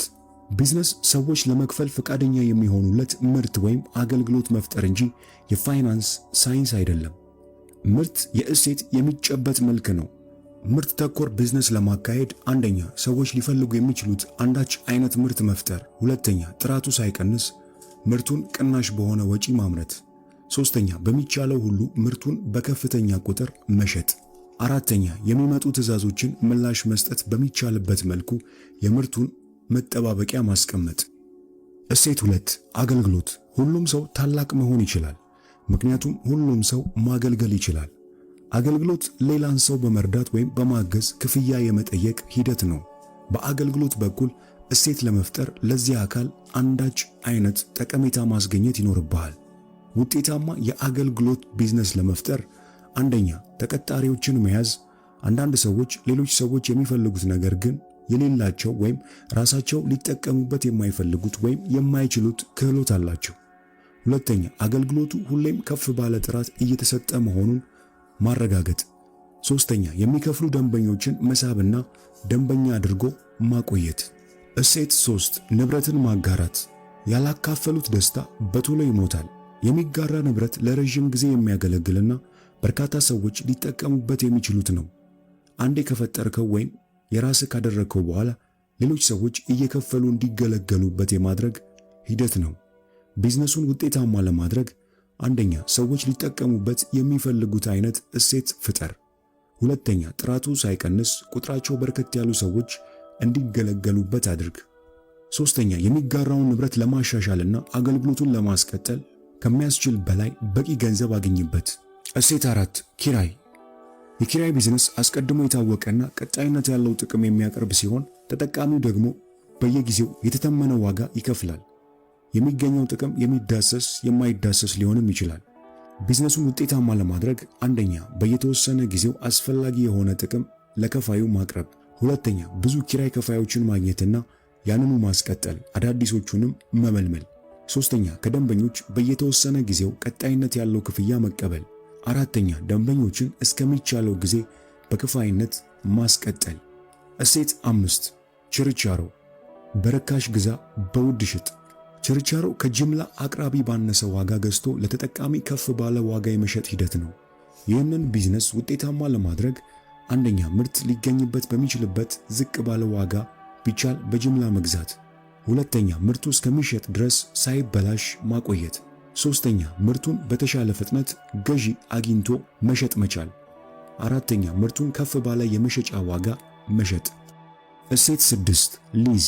ሊዝ ወይም ክራይ አንድን እሴት የራስ ማድረግ ከዚያም ያንን እሴት ሌላ ሰው ለተወሰነ ጊዜ በተወሰነ ክፍያ መጠን እንዲጠቀም መስጠት ነው። እሴቱ መኪና፣ ጀልባ፣ ቤት ወይም ሌላ ንብረት ሊሆን ይችላል። እሴቱ ለሌላ ሰው ተከራይቶ አገልግሎት ሰጥቶ ተመልሶም ጥቅም ላይ መዋል እስከቻለ ድረስ የሊዝ አገልግሎት መስጠት ይቻላል። እሴት 7 ኤጀንሲ። ኤጀንሲ ያንተ ያልሆነን እሴት የማስተዋወቅና የመሸጥ ሂደትን እያቀፈ ነው። እሴትን በራስ ከመፍጠር እሴቱን ከፈጠረው ሌላ ሰው ጋር በመጣመር በምንጩና በገዢው መካከል ድልድይ በመፍጠር ኮሚሽን ማግኘት። በኤጀንሲ ቢዝነስ ውስጥ ቁልፍ ጉዳይ የሚገኘውን የኮሚሽን መጠን ከፍ ማድረግና ጥረትህን የሚመጥን ማድረግ መቻል ነው። እሴት 8 ተከታይ ማፍራት። ተከታይ ማፍራትና ለማስታወቂያ ማከራየት የተወሰኑ ተመሳሳይ ዝንባሌ ያላቸውን ሰዎች በመሰብሰብ ቁጥራቸው አስተማማኝ ደረጃ ላይ ሲደርስ ማስታወቂያ መንገር ከሚፈልጉት ተቋማት ጋር በመስማማት ክፍያ መቀበል ነው። የሰዎችን ትኩረት ማግኘት ቀላል ነገር ስላልሆነ በአንድ ላይ የተሰበሰቡ ሰዎችን አግኝቶ ማስታወቂያ ማስነገር ለብዙ ድርጅቶች ከፍ ያለ እሴት የሚጨምር ነገር ነው። እሴት 9 ብድር። ገንዘብ ይናገራል፣ ብድር ግን የሚነገረውን ያስተጋባል። ብድር አንድ ሰው የአንተ የሆነውን ነገር ለተወሰኑ ጊዜያት እንዲጠቀምበትና ዋናውን ዋጋ ሲደመር ተጨማሪ ወለድ እንዲከፍል ማድረግ ነው። ብድሮች ለአበዳሪው የካፒታል ጭማሪ ይዘውለት በመምጣት ይጠቅሙታል። ምናልባት ተበዳሪው ብድሩን ለመመለስ የሚቸገር ከሆነ አበዳሪው የብድር ማስያዣዎችን በመጠቀም ዋስትናውን የማረጋገጥ ሂደት እንዲያካሂድ ይጠበቅበታል። እሴት 10 አማራጭ ማቅረብ። በምትከፍለው ገንዘብ አማራጭህን ትፈጥራለህ። አማራጭ እስከ ተወሰነ ጊዜ ድረስ የተወሰነ ገንዘብ መክፈል እስክትችል ድረስ አንድን ነገር ማድረግ መቻል ነው። ብዙ ሰዎች ትዝ የሚላቸው ይህን መሰል ቢዝነስ የግምጃ ቤት ሰነድ፣ የፊልምና የኮንሰርት ትኬቶች፣ ኩፖኖች፣ የባለቤትነት መብቶች ወዘተ በዚህ ስር የሚካተቱ ናቸው። እሴት 11 የመድን ሽፋን ወይም ኢንሹራንስ። ኢንሹራንስ ወይም መድን አደጋን ከገዢው ወደ ሻጭ የማስተላለፍ ሂደትን ያካታል። አንድ ባለ ንብረት ወደፊት ይደርስብኛል ብሎ ለሚሰጋው አደጋ ከዋስትና ሰጪ አካል ጋር የሚስማማበት ነው። የተፈራው አደጋ ከደረሰ ኢንሹራንስ ሰጪው ወጪውን ይሸፍናል። አደጋው ካልደረሰ ዋስትና ሰጪው ገንዘቡን እንደያዘ ይቀጥላል። እሴት 12 ካፒታል። ካፒታል የሀብት አካል ሆኖ ሌላ ሀብት እንዲመጣ የተመደበ ማለት ነው። ካፒታል ማለት በአንድ ቢዝነስ ውስጥ ድርሻ መግዛት ነው። ኤንጅል ኢንቨስተሮች፣ ቬንቸር ካፒታሊስቶች፣ ስቶክ ትሬደሮች የመሳሰሉት ለዚህ ጥሩ ተጠቃሽ ናቸው። ቢዝነሶች አዲስ ካፒታል ኢንቨስት በሚደረግላቸው ጊዜ ለማደግ ወይም ወደ አዲስ ዘርፍ ለመግባት እድል ይፈጠርላቸዋል። እንደ ማኒፋክቸሪንግ እና ፋይናንስን የመሳሰሉ ዘርፎች በጣም ከፍተኛ የካፒታል መጠን ስለሚያስፈልጋቸው ይህ አይነቱ የእሴት ፈጠራ ያስፈልጋቸዋል። ኢንቨስተሮች በበኩላቸው ባስገቡት ካፒታል ፈንታ የድርጅቶችን ጥረትና የወደፊት ትርፍ መጋራት ይችላሉ። እነዚህ 12ቱ የእሴት መልኮች ሁሉም ራሳቸውን ችለው የሚቆሙ አይደሉም። ስለዚህ ለደንበኞች እያጣመርክ በሚወዱት መልኩ ማቅረብ ትችላለህ። በርካታ ስኬታማ ቢዝነሶች እሴትን የሚያቀርቡት በተለያዩ መልኮች ነው። ለምሳሌ መጽሔቶችን ብንመለከት በአንድ በኩል ለአንባቢዎች ዓመታዊ ወይም ወራዊ ክፍያ ሲያስከፍሉ፣ በሌላ በኩል ደግሞ የማስታወቂያ ቦታ ለድርጅቶች ይሸጣሉ። በብዙ ኩባንያዎች የተለያዩ ቢዝነሶች ተነጣጥለው ይቀርባሉ። አንድ ላይ ማቅረብ አስፈላጊ ሆኖ ሲገኝም አጣምረው ያቀርባሉ። እዚህ ነጥብ ላይ ልብ ልትል የሚገባው ነገር ሐሳቦች ራሳቸውን ችለው ቁም ነገር አይሆኑም። ቁም ነገር የሚሆኑት ወደ ነባራዊ ዓለም አምጥተህ ተግባራዊ ልታደርጋቸው ከቻልክ ነው። ደንበኞች ሊሆኑ ለሚችሉ ሰዎች ጅምር ስራህን ከማሳየት ወደ ኋላ አትበል። ባልተለመደ መልኩ ከፍተኛ ፉክክር ያለበት ተፎካካሪዎችህ ከፍተኛ ገንዘብ ያላቸው ካልሆኑ በስተቀር ሐሳቤ ይሰረቅብኛል ከሚለው ፍርሃት መውጣት አለብህ። ሐሳብ ርካሽ ነው። በጣም ከባዱና ትርጉም ያለው ነገር ሐሳቡን ወደ መሬት ማውረድ መቻሉ ነው። ይሰረቅብኛል በሚል ስጋት ታጥረ ስትቆይ ሐሳብን እያዳበርክ የምትሄድበትንና የምትማርበትን አጋጣሚ ታጣለህ። ሐሳብን ይዞ ከመደበቅ ትክክለኛ ደንበኛ ሊሆኑ ከሚችሉ ሰዎች ግብረ መልስ ማግኘት የበለጠ ዋጋ አለው። ናሙና ማለት ልታቀርብ የምትችለው ምርት ወይም አገልግሎት ምን ሊመስል እንደሚችል በቀላሉ ማሳየት ነው። አካላዊ ሞዴል፣ የኮምፒውተር ንድፍ፣ ስዕል፣ ፍሎው ቻርት ወይም ሙሉ ሐሳቡን የሚገልጽ የአንድ ገጽ መግለጫ ሊሆን ይችላል። ናሙና የግድ በጣም የሚስብ መሆን የለበትም። የምርት ናሙና ማቅረብ የምትችለውን ነገር በቀላሉ ለሌሎች ሊያሳይ ከቻለ በቂ ነው። ናሙና ማቅረብ ዓላማው ደንበኞች ምን ለመስራት እንዳሰብክ ተረድተው ጠቃሚ አስተያየት ሊሰጡ እንዲችሉ ማድረግ መቻል ነው። የበለጠ ውጤታማ ለመሆን የምታቀርበው ናሙና መጨረሻ ላይ ከምታቀርበው ምርት ወይም አገልግሎት ጋር አንድ አይነት ቢሆን ጥሩ ነው። ቁሳዊ ምርት ከሆነ የምታቀርበው ማሳያህም ከዋናው ምርት የሚመሳሰል ይሁን። ድረገጽ ከሆነም የሚሰራ መሆን አለበት። የምታቀርበው አገልግሎት ከሆነ በቢዝነስ ውስጥ የሚከሰተውን እያንዳንዱን ነገር የሚያሳይ ሂደት በስዕል ወይም በፍሎው ቻርት መልክ ማቅረብ ይኖርብሃል። የምታቀርበው ማሳያ በጣም ግልጽ በሆነ ቁጥር ደንበኞችህ ምን ልትሰራ እንዳሰብክ ተረድተው ቀና ድጋፋቸውን ወይም ጉጉታቸውን ይገልጹልሃል። የናሙና ማሳያ ጠቃሚ ነገር የምትሰራበት የመጀመሪያ እርምጃ ይሆናል። የመጨረሻ ግን አይሆንም። የመጀመሪያ ሙከራ ያልተሟላና ለራስህም የሚያሳፍር ሊሆን ይችላል። ምንም ማለት አይደለም። ማሳያ ማለት ብዙ ገንዘብ፣ ብዙ ጉልበትና ጊዜ ከማጥፋት በፊት ሐሳብህን ለደንበኞች የምታቀርብበት መንገድ ነው። የናሙና ማሳያ ግቡ ሙሉ የሆነ ነገር መፍጠር ሳይሆን አንተም ሆንክ የወደፊት ደንበኞችህ ልትመለከቱትና አስተያየት ልትሰጡበት እንዲሁም ሊሻሻል የሚችል የተጨበጠ ነገር መፍጠር ነው። የናሙና ማሳያህን ለወደፊት ደንበኞች ስታቀርብ በተለያየ መንገድ ወደፊት የሚገፉ ግብአቶች ታገኛለህ። ያ ሂደትም መጀመሪያ ካሰብከው በእጅጉ የላቀ ነገር ለመፍጠር ያስችልሃል። የትኛውም ሰው የቱንም ያህል ጎበዝ ቢሆን የመጀመሪያ ሙከራው ልክ አይመጣለትም። ለማረጋገጫ ማንኛውንም ምርጥ የሚባል የጥበብ ሥራ ተመልከት። ከሞናሊዛ ጀርባ በሺህ የሚቆጠሩ ሙከራዎች፣ ጅምሮች፣ ቁጥር አልባ ለውጦች እንደነበሩ ትረዳለህ። የማሻሻል ጎዳና ማንኛውም ነገር በጊዜ ሂደት የምናሻሽልበት መንገድ ነው። አርቲስቶች እያንዳንዱን ለውጥ ስራውን ወደ ሙሉነት ደረጃ እንዲመጣ አስተዋጽኦ ያደረገ በመሆኑ ስራዎቻቸውን የማሻሻል ሂደት የተከተሉት መንገድ ጥፋት ወይም የባከነ የሚባል ነገር እንደሌለው ያውቃሉ። አንተም ቢዝነስን ስታስብ ይህንን አስተሳሰብ በአእምሮ መያዝ ይኖርብሃል።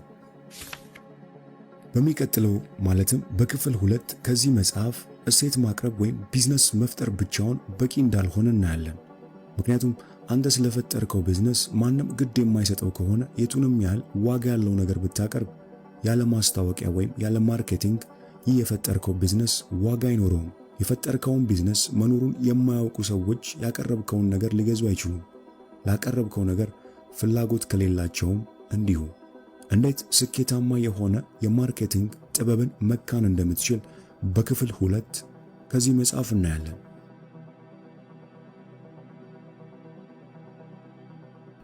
ቢዝነስን መጀመር ብቻውን በቂ አይደለም። ስላቀረብከው ነገር ወይም ስለጀመርከው ቢዝነስ ማንም ግድ የማይሰጠው ከሆነ የቱንም ያህል ዋጋ ያለው ነገር ብታቀርብ ወይም ዋጋ ያለው ቢዝነስ ብትጀምር ያለ ማስታወቂያ ወይም ያለ ማርኬቲንግ ቢዝነስ የሚባል ነገር አይኖርም። መኖርህን የማያውቁ ሰዎች ያቀረብከውን ሊገዙ አይችሉም። ላቀረብከው ነገር ፍላጎት ከሌላቸውም እንዲሁ።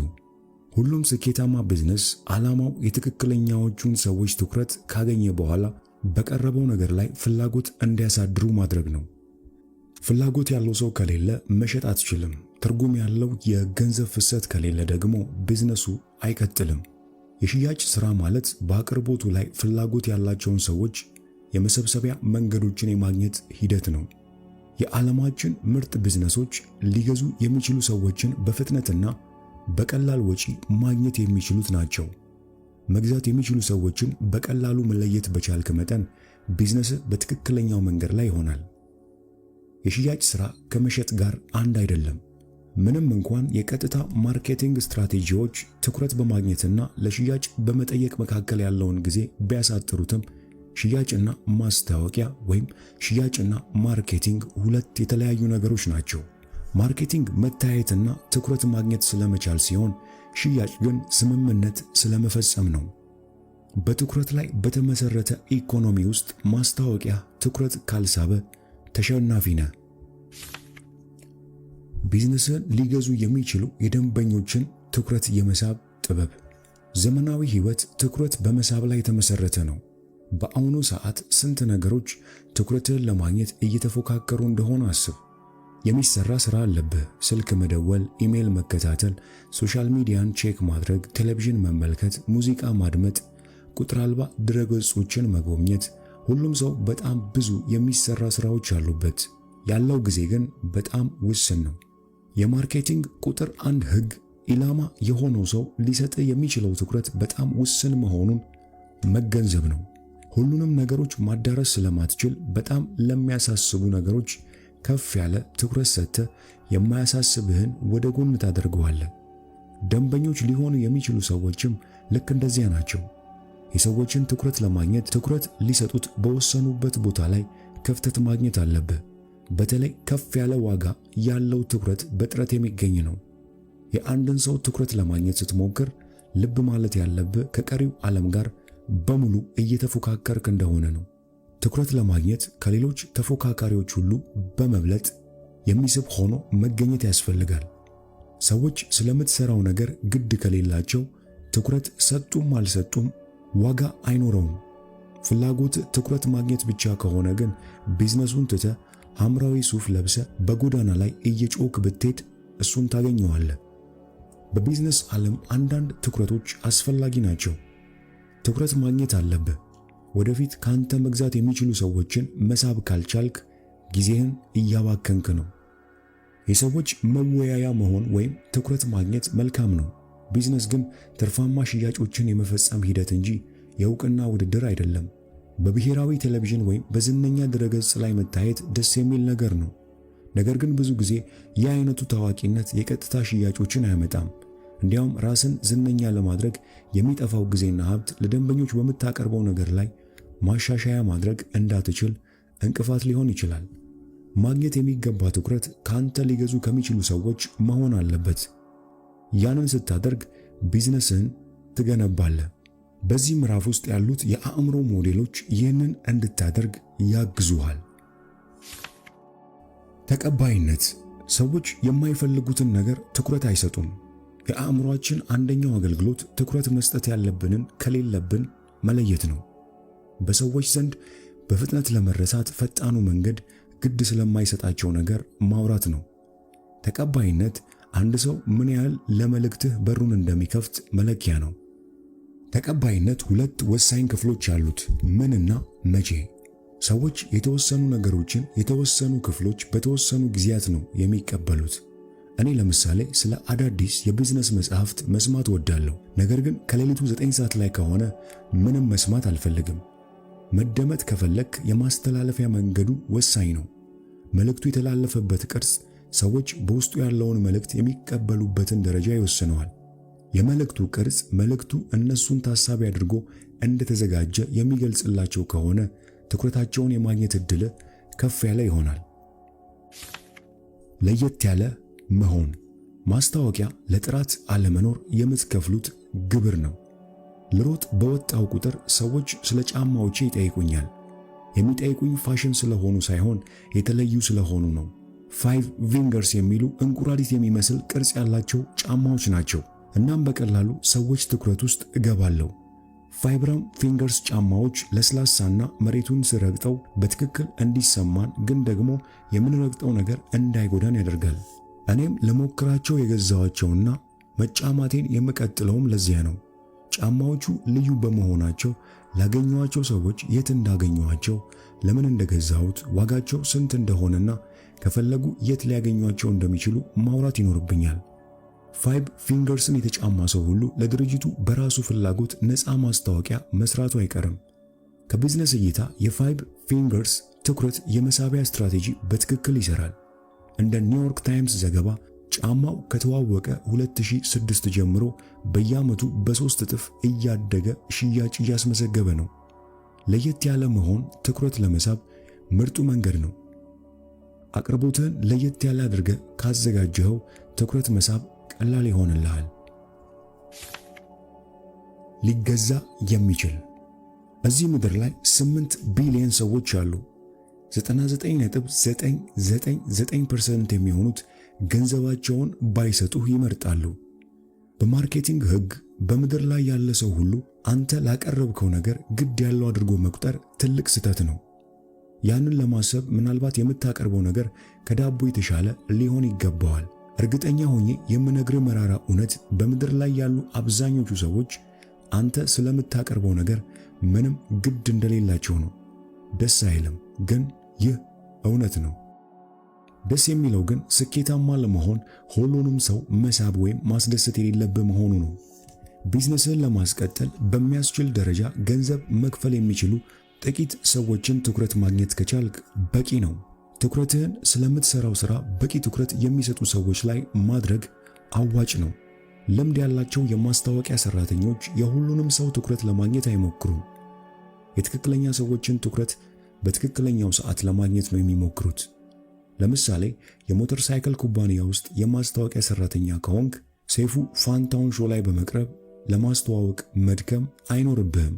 ምክንያቱም የሞተር ሳይክል ደንበኞች የሰይፉ ፋንታውን ሾው ተከታታዮች ቡድን ውስጥ የሚገኙ አይደሉም። ሁሉም ሰው አይን ውስጥ ለመግባት መሞከር ጊዜና ገንዘብን ማባከን ነው። ትኩረትህን ማድረግ ያለብህ ሊገዙ ይችላሉ ተብለው የሚታሰቡ ቡድኖች ወይም ሰዎች ላይ ነው። ውስን የሆነውን የማስታወቂያ ሀብት መጀመሪያውኑ በምርቶች ላይ ፍላጎት ያላቸው ሰዎች ላይ ማድረግ ውጤታማ ያደርጋል። በሐሳብ የተወጠረ አእምሮ ለግዢ ዝግጁ የሆነን ሰው ትኩረት ለማግኘት እየሰራ ካለው ነገር ማናጠብ ያስፈልጋል። እሱ ደግሞ ቀላል ጉዳይ አይደለም። ምክንያቱም ያንተን አቅርቦት ይዘህ በምትሄድበት ጊዜ አስቀድሞ አእምሮአቸው በሌላ ነገር ተወጥሮ ነው የሚጠብቅህ። አስቀድሞ በሐሳብ የተወጠረን አእምሮ ትኩረት ለማግኘት ጉጉት፣ ድንጋጤ ወይም ትካዜ መፍጠር ያስፈልጋል። የምናሳየው ነገር ስሜታዊ የሚያደርግ በሆነ መጠን አእምሮአችን ምን እንደተከሰተ ለማጣራት ከነበረበት ትኩረት ይወጣና ቶሎ ምላሽ እንሰጣለን። የማስታወቂያ ባለሙያዎች ብዙ ጊዜ ምስሎችንና ድምጾችን የሚጠቀሙት ለዚያ ነው። ያ ማለት የማስታወቂያ ዘዴዎች ጩኸታምና ተጋፊ መሆን አለባቸው ማለት አይደለም። ምቾት ሳይነሱ ትኩረት ለመሰብሰብ የሚያስችሉ በሺዎች የሚቆጠሩ ዘዴዎች አሉ። ሁሌም ቢሆን የማስታወቂያ ሥራ ላይ ደንበኞች በሌላ ሐሳብ እንደተወጠሩ ግምት ወስዶ መነሳት ያስፈልጋል ማለት ነው።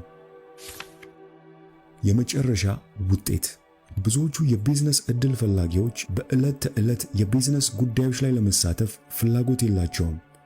የቢዝነስ መጽሐፍትና ኮርሶችን የሚገዙት የተሻለ ትርፍና የተሻለ ሀብትን ተስፋ በማድረግ ነው። ብዙ የኮሌጅ ተማሪዎች ለሃርቫርድ እና የል ዩኒቨርሲቲዎች በሺዎች የሚቆጠሩ ዶላሮችን የሚከፍሉት ገብቶ ለመቀመጥ አይደለም፣ ከተመረቁ በኋላ የሚከበሩ አዋቂና የሚፈለጉ እንደሚሆኑ ስለሚያምኑ ነው። ማስታወቂያ የመጨረሻው ውጤት ላይ ሲያተኩር ውጤታማ ይሆናል። አቅርቦቱ የሚገዛበት ምክንያት ቢታወቅም ገዢው በመጨረሻ ከግዢው የሚያገኘው ጥቅም ላይ ማተኮር አስፈላጊ ይሆናል። ብዙ ጊዜ ሻጮች ስለ አቅርቦቱ ብቃትና ጥራት ማውራት ይመርጣሉ። የሚሻለውና ውጤታማነትን የሚያሳድገው ግን ስለሚገኘው ጥቅም ማውራቱ ነው። ከሁሉም በላይ ዋጋ ያለው ነገር የመጨረሻው ውጤት ነው። በውጤት ላይ በማትኮር ሰዎች ይህ ለኔ ያስፈልገኛል እንዲሉ ማድረግ ትችላለህ። ምዘና ያለ ማስታወቂያ መሸጥ የማይችል ዕቃ ያለ ማስታወቂያ መሸጥ የማይችል ዕቃ በማስታወቂያ ቢሸጥም ትርፋማ አይሆንም። ብታምንም ባታምንም አንዳንዴ ከፋይ ደንበኞችን ዞር ማድረግ አስፈላጊ ይሆናል። የበለጠ ኃይል፣ የበለጠ ጊዜ፣ የበለጠ ትኩረት የሚፈልጉ ደንበኞች የመጨረሻ ምርጫዎች ሊሆኑ ይገባል። ምዘና አንድ ሰው ከአንተ ግዢ ከመፈጸሙ በፊት ጥሩ ደንበኛ መሆን አለመሆኑን የማጣራት ሂደት ነው። አስቀድመ የደንበኛውን አይነት በመለየት ከመጥፎ ደንበኛ ጋር የምታጠፋውን ጊዜና ጉልበት ማዳን ትችላለህ። የምዘና ሂደት መጥፎ ደንበኞችን ከአንተ ጋር ቢዝነስ መስራት ከመጀመራቸው በፊት ለይቶ ማስቀረት እንድትችል ያደርግሃል። መስራት የምትፈልገውን ደንበኛ በግልጽ መመዘኛ ማስቀመጥ ስትችል መጥፎ ደንበኛ ገና ከጀምሩ ለይቶ ለማስቀረት ትችላለህ። የገበያው በር የግዴለሽነትን ለስላሴ ያህል አስቸጋሪ ነገር የለም። ልጅ ከሌለ ምናልባትም በቅርቡ ልጅ ለመውለድ እየጠበቅ ካልሆነ ስለ ዳይፐር መጫወቻዎች፣ ስለ ልጆች ማቆያና የመሳሰሉት ፈጽሞ አያሳስብህም። በዚህ ዙሪያ ምንም መረጃ ብትሰማ መረጃው ከአሁኑ ህይወት ጋር ቀጥተኛ ግንኙነት ስለሌለው አእምሮህ በቶሎ ነው ወደ ጎን ገሸሽ የሚያደርገው። ወደ ህይወትህ ሕፃን ልጅ እንዲመጣ መጠበቅ ስትጀምር ግን በድንገት ስለ እነዚህ ሁሉ ነገሮች ማሰብ መጀመር ብቻ ሳይሆን በልዩ ትኩረት መረጃ ማሰባሰብም ትጀምራለህ። በፊት ፈጽሞ አያሳስብህም ነበር፣ አሁን በደንብ ያሳስብሃል። አንዳንድ ገበያዎች የገበያ መግቢያና መውጫ በሮችን በግልጽ አስቀምጠዋል። ልጅ እንደምትወልድ ማወቅ የገበያ መግቢያ በር ነው። ከዚያ በኋላ ከልጁ ጋር የተያያዙ ምርቶችን፣ መረጃዎችን በቀላሉ ነው የምትቀበለው። ለጉዳዩ ምንም ፍላጎት የሌላቸውን ሰዎች ትኩረት ለመሳብ መድከም ገንዘብ፣ ጊዜና ጉልበትን ማባከን ነው። ሰዎችን በማስታወቂያ ለመድረስ ከመሞከር በፊት ሰዎቹ መረጃውን ሊሰሙ ዝግጁ መሆን አለመሆናቸውን መረዳት በእጅጉ ይጠቅማል። ሰዎች ፍላጎት ባሳዩበት ጊዜ ስለ አቅርቦቱ ተገቢውን መረጃ ይዞ መቅረብ ከተፎካካሪዎች የተሻለ አቅም ይሰጣል። ደንበኛው ዞሮ ዞሮ ያንተን ምርት የመግዛት እድሉ ከፍ ያለ ነው። ይህንንም ለማሳካት ሰዎች ፍላጎት ካሳዩ በኋላ መረጃ የሚያሰባስቡበትን መንገድ መረዳት ለማስታወቂያ ሥራ አስፈላጊ ነው። ከኢንተርኔት መምጣት በፊት እንደዚህ አይነት ውሳኔዎችን የሚወስኑት ወላጆች ከወዳጆቻቸው ጋር በመወያየትና መጽሐፍት በማንበብ ነበር። አሁን ግን ለመጀመሪያ ጊዜ ልጅ የሚወልዱ ጥንዶች መረጃ ማፈላለግ የሚጀምሩት ከኢንተርኔት ነው። የኢንተርኔት ላይ ተፈላጊነትህን ማስተካከል ውጤታማነትህን ይጨምራል። ተደራሽነት ማለት ደንበኞች ሊሆኑ የሚችሉ ሰዎችን ለመድረስ የሚወስድብህ ቅለትና ክብደት ነው። ከፍ ያለ ተደራሽነት ያለውን ደንበኛ በቀላሉና በፍጥነት በማስታወቂያ ልታገኘው ትችላለህ። ዝቅ ያለ ተደራሽነት ያላቸውን ሰዎች በአንጻሩ በማስታወቂያ ለመድረስ ከፍ ያለ ጊዜና ጉልበት ሊፈልግ እንዲሁም ከነጭራሹም ማስታወቂያህን መስማት ላይፈልጉ ይችላሉ። ኢንተርኔት የብዙ ገበያዎችን ተደራሽነት አሳድጎታል። አዲስ አቅርቦት ስታዘጋጅ ተደራሽነት ትልቅ ትኩረት የሚሻ ጉዳይ መሆኑን ማወቅ ይገባል። ምርጫ ካለ በቀላሉ ሊደረሱ የማይችሉ ደንበኞችን ኢላማ አድርጎ ከመንቀሳቀስ በቀላሉ ልትደርሳቸው የምትችላቸውን ደንበኞች ኢላማ ያደረገ ቢዝነስ መጀመር በእጅጉ ተመራጭ ነው። በቀላሉ የምትደርሳቸውን ደንበኞች ኢላማ አድርገህ ስትነሳ ከፍ ላለ የማስታወቂያ ወጪ ሳትዳረግ ቢዝነስህን ማስቀጠል ትችላለህ። ፍላጎት ውጤታማ ማስታወቂያ ሰዎች ያቀረብከውን ነገር እንዲፈልጉት ያደርጋል። ደንበኞች ያቀረብከውን ነገር ገንዘብ ከፍለው እንዲገዙት መጀመሪያ ሊፈልጉት ይገባል።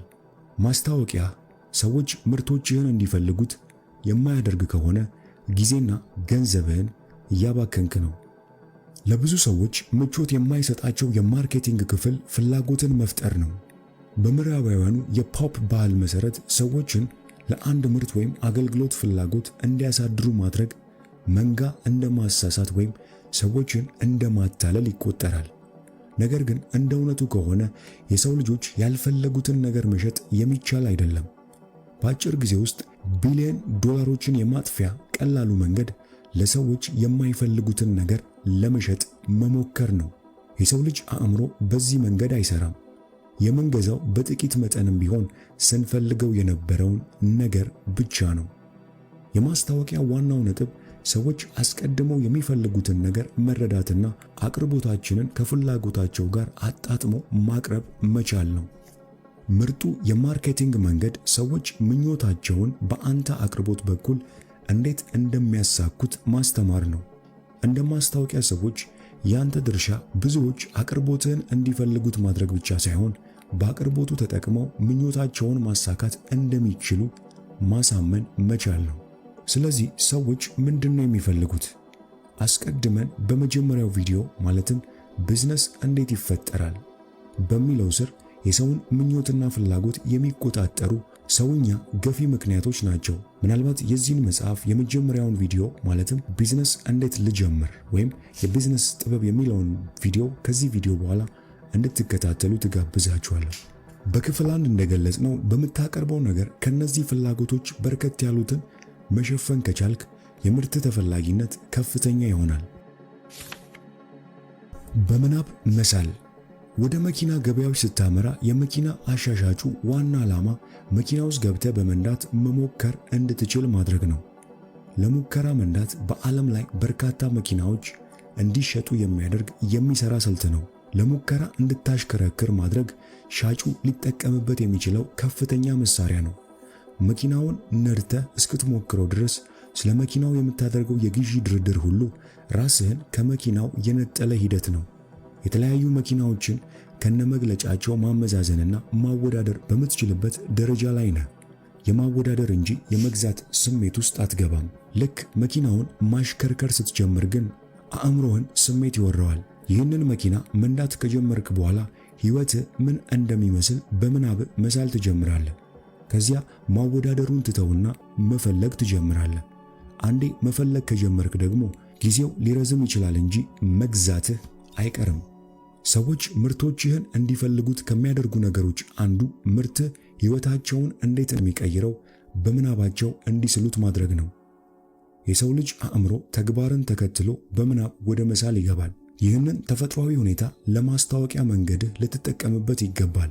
ደንበኞች ምርትህ የሚሰጣቸውን ጥቅም በምናባቸው እንዲስሉት በማድረግ ካንተ የመግዛት ዕድላቸውን ከፍ ማድረግ ትችላለህ። ይህንን ማድረግ የምትችለው ደግሞ አቅርቦትህን እንዲያዩት፣ እንዲሞክሩት ወይም እንዲሰሙት በማድረግ ነው።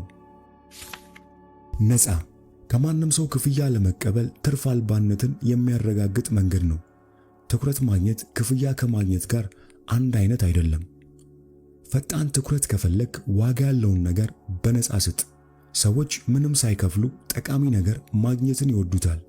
ምናልባትም ሱፐርማርኬቶች ውስጥ በነፃ የቀረቡ የምግብ ናሙናዎችን ወይም አንድን አገልግሎት ለተወሰነ ጊዜ ያለምንም ክፍያ እንድትጠቀምበት ግብዣ ቀርቦልህ ሊያውቅ ይችላል። እነዚያ ነፃ ግብዣዎች ሌላ ጊዜ ምርቶቹን በግዢ እንድትጠቀም የማድረግ እድላቸው ሰፊ ነው። የነፃ አቅርቦቶች በማርኬቲንጉ ዓለም ወደፊትም ይኖራሉ፣ ምክንያቱም ውጤታማ ናቸው። ነፃዎቹ አቅርቦቶች በኋላ ላይ በሚመጣው ተጨማሪ ሽያጭ ይካካሳሉ። ከሁሉም በላይ ዋጋ ያለውን ነገር በነፃ መስጠት በከፍተኛ ፍጥነት ትኩረት ለማግኘት ያስችላል። ነገር ግን ማስታወስ ያለብህ ትኩረት ብቻውን ወጪዎችህን እንደማይከፍል ነው። ለውጤታማ ሂደት ከፋይ ደንበኞች ሊያመጡ የሚችሉት እሴቶችን በነፃ መስጠት ቀጥል። የድርጊት ጥሪ። ተመልሰ የምትጠፋ ከሆነ የሰዎችን ትኩረት ማግኘት ምንም የተለየ ጥቅም የለውም። ሽያጭ መፈጸም ካለብህ ትኩረት የሰጡ ሰዎች የሆነ ድርጊት እንዲፈጽሙ መምራት አለብህ። ደንበኞች አእምሮህን ሊያነቡ አይችሉም። ደንበኞች ወደፊት እንዲቀጥሉ ከፈለግ ቀጥለው ምን ማድረግ እንዳለባቸው ልትነግራቸው ይገባል። ውጤታማ የማስታወቂያ ሂደቶች ደንበኞች ቀጥለው ምን ማድረግ እንዳለባቸው በቀላል ባጭርና በግልጽ ቋንቋ የሚያስቀምጡ ናቸው። የሚከተለውን የቢልቦርድ ላይ ማስታወቂያ አስበው። የቶኒ በርገር ምርጥ ነው ይላል። ይህንን ማስታወቂያ የተመለከቱ ሰዎች ምን ያደርጋሉ? ምናልባትም ምንም። ቢልቦርዱ የጊዜና የገንዘብ ብክነት ነው ማለት ይቻላል። ቀጥሎ ባለው አደባባይ እንደታጠፋችሁ የከተማው ምርጥ በርገር አለላችሁ የሚል ሐረግ በመጨመር ብቻ የቶኒ በርገር ቤት ተጨማሪ በርገሮችን መሸጥ እንዲችል ማድረግ ይቻል ነበር። የድርጊት ጥሪ ሰዎች አጭርና ግልጽ ነገር እንዲያደርጉ አቅጣጫ ይሰጣል። ድረገጽ እንዲጎበኙ፣ ኢሜል አድራሻ እንዲያስገቡ፣ ስልክ እንዲደውሉ፣ ክሊክ እንዲያደርጉ፣ ዕቃ እንዲገዙ ወይም ለጓደኞቻቸው እንዲናገሩ ሊሆን ይችላል። የድርጊት ጥሪ ዋናው ቁልፍ ጉዳይ አጭር፣ ግልጽና ቀላል መሆን ነው። ጥያቄውን ያቀረብክበት መንገድ ይበልጥ ግልጽ በሆነ መጠን ሰዎች የነገርካቸውን የማድረግ እድላቸው ከፍ ያለ ነው። ለምሳሌ ሰዎች ኢሜል አድራሻቸውን እንዲያስገቡ የምትፈልግ ከሆነ የኢሜል ማስገቢያ ቦታው የት እንደሆነ፣ መሙላት ያለባቸውን ነገር ከሞሉ በኋላ ምን መጫን እንዳለባቸው፣ እንዲሁም ኢሜላቸውን በማስገባታቸው ምን መጠበቅ እንደሚችሉ በማያሻማ ሁኔታ መግለጽ ይኖርብሃል። በጣም ተራውን ነገር እያብራራው ከመሰለ አትጨነቅ፣ በትክክል እየሰራህ ነው ማለት ነው። ምርጦቹ የድርጊት ጥሪዎች በቀጥታ የግዢ ጥሪ የሚያደርጉ ወይም ለክትትል ፈቃድ የሚጠይቁ ናቸው። የቀጥታ ሽያጭ ወሳኝ ናቸው፣ ምክንያቱም የማስታወቂያ እንቅስቃሴዎች እንደሰሩና እንዳልሰሩ ታይባቸዋል። ከዚያ ቀጥሎ ያለው ምርጥ ነገር ለክትትል ፈቃድ መጠየቅ ነው። ይህም ያለ ተጨማሪ የማስታወቂያ ወጪ ደንበኛ ሊሆኑ የሚችሉ ሰዎችን ለመከታተል ያስችሉሃል። የምታዘጋጀው እያንዳንዱ መልእክት ግልጽ የድርጊት ጥሪ እንዳለው እርግጠኛ ስትሆን የማስታወቂያዎች ውጤታማነት ከፍተኛ ይሆናል። በመጨረሻም ክብር። በእኔ አስተያየት ብራንዲንግ ያለ አግባብ ተደጋግሞ የሚነገርና የተጋነነ ዋጋ የተሰጠው ነገር ነው። ብራንድ መገንባት የተወሳሰበ ነገር የለውም። ሰዎች ብራንዳቸውን ማሻሻል ወይም አዲስ ብራንድን መገንባት እንፈልጋለን ሲሉ የሚያገኙትን አክብሮት ከፍ ማድረግ እንፈልጋለን ማለታቸው ነው። አክብሮት ሰዎች ስለ አንድ አቅርቦት ወይም ኩባንያ የሚያስቡት ነገር ነው። ሰዎች እርስ በርሳቸው ማውራት ሲጀምሩ የክብር ሚዛን ይፈጠራል። አንዳንድ አገልግሎቶች ዋጋቸው ይገባቸዋል፣ ሌሎቹ ዋጋው አይገባቸውም። አንዳንድ ሰዎች አብረሃቸው ልትሰራ የተገቡ ሲሆኑ አንዳንዶቹ ግን አይደሉም። ማንም ሰው ጊዜውንና ገንዘቡን ማባከን አይፈልግም። ስለሚፈልጉት ነገር ሲወራ ትኩረት ሰጥተው የሚያዳምጡትም ለዚህ ነው። ጠንካራ ክብርን መገንባት ከፍ ያለ ዋጋ ያለው ነገር ነው። ሰዎች ከፍ ላለ ክብር ከፍ ያለ ዋጋ ለመክፈል ዝግጁ ናቸው። ደንበኞች የገዙት ነገር በሰዎች ዘንድ ክብር እንደሚያስገኝላቸው ማረጋገጥ ይፈልጋሉ። ክብርህ ሌሎች ስለ አንተ የሚያስቡት ስብስብ ማለት እንጂ በቀጥታ በራስህ ቁጥጥር ስር ያለ አለመሆኑን መገንዘብ አስፈላጊ ነው። ስለምትሰጠው አገልግሎት፣ ስላቀረብከው ምርት፣ ስላስተዋወቅከው ነገር የሚሰጡት ምላሽ ማለት ነው። የቱንም ያህል ብትሞክር ክብርህን በቀጥታ ልትቆጣጠረው አትችልም። ማድረግ የምትችለው በጊዜ ሂደት ሰዎች ስለ አንተ ያላቸውን እይታ እያሻሻሉ እንዲሄዱ ለማሳመን መሞከር ነው። ልብ ማለት ያለብህ ስለ ክብርህ የመጨረሻው ዳኛ ገበያው መሆኑን ነው። ክብርህን እያደገ በሄደ ቁጥር ደንበኞች ካንተ ጋር ቢዝነስ የመስራት ፍላጎታቸው ከፍ እያለ ይሄዳል። ብራንድን መገንባት ጊዜና ጥረት የሚጠይቅ ነገር ነው። ነገር ግን ካሉት የማስታወቂያ መንገዶች ሁሉ ውጤታማው ነው። እያንዳንዱ ውጤታማ ቢዝነስ የሚሸጠው የሚያቀርበውን ነገር ነው። አንድ ቢዝነስ ላይ በሚሊዮን የሚቆጠሩ ሰዎች ፍላጎት ቢያሳድሩ ከቦርሳቸው ገንዘብ አውጥተው ይህንን እወስደዋለሁ የሚሉ ሰዎች እስካልተገኙ ድረስ ዋጋ የሌለው ነገር ነው። የሽያጭ ሂደት በፍላጎት ጀምሮ በክፍያ የሚጠናቀቅ ነው። ሽያጭ ከሌለ ቢዝነስ አይኖርም። በሚቀጥለው ማለትም በክፍል 3 ይህ እንዴት እንደሆነ እናያለን። እንዴት ውጤታማ የሽያጭ ሰው መሆን እንደምትችል እናያለን።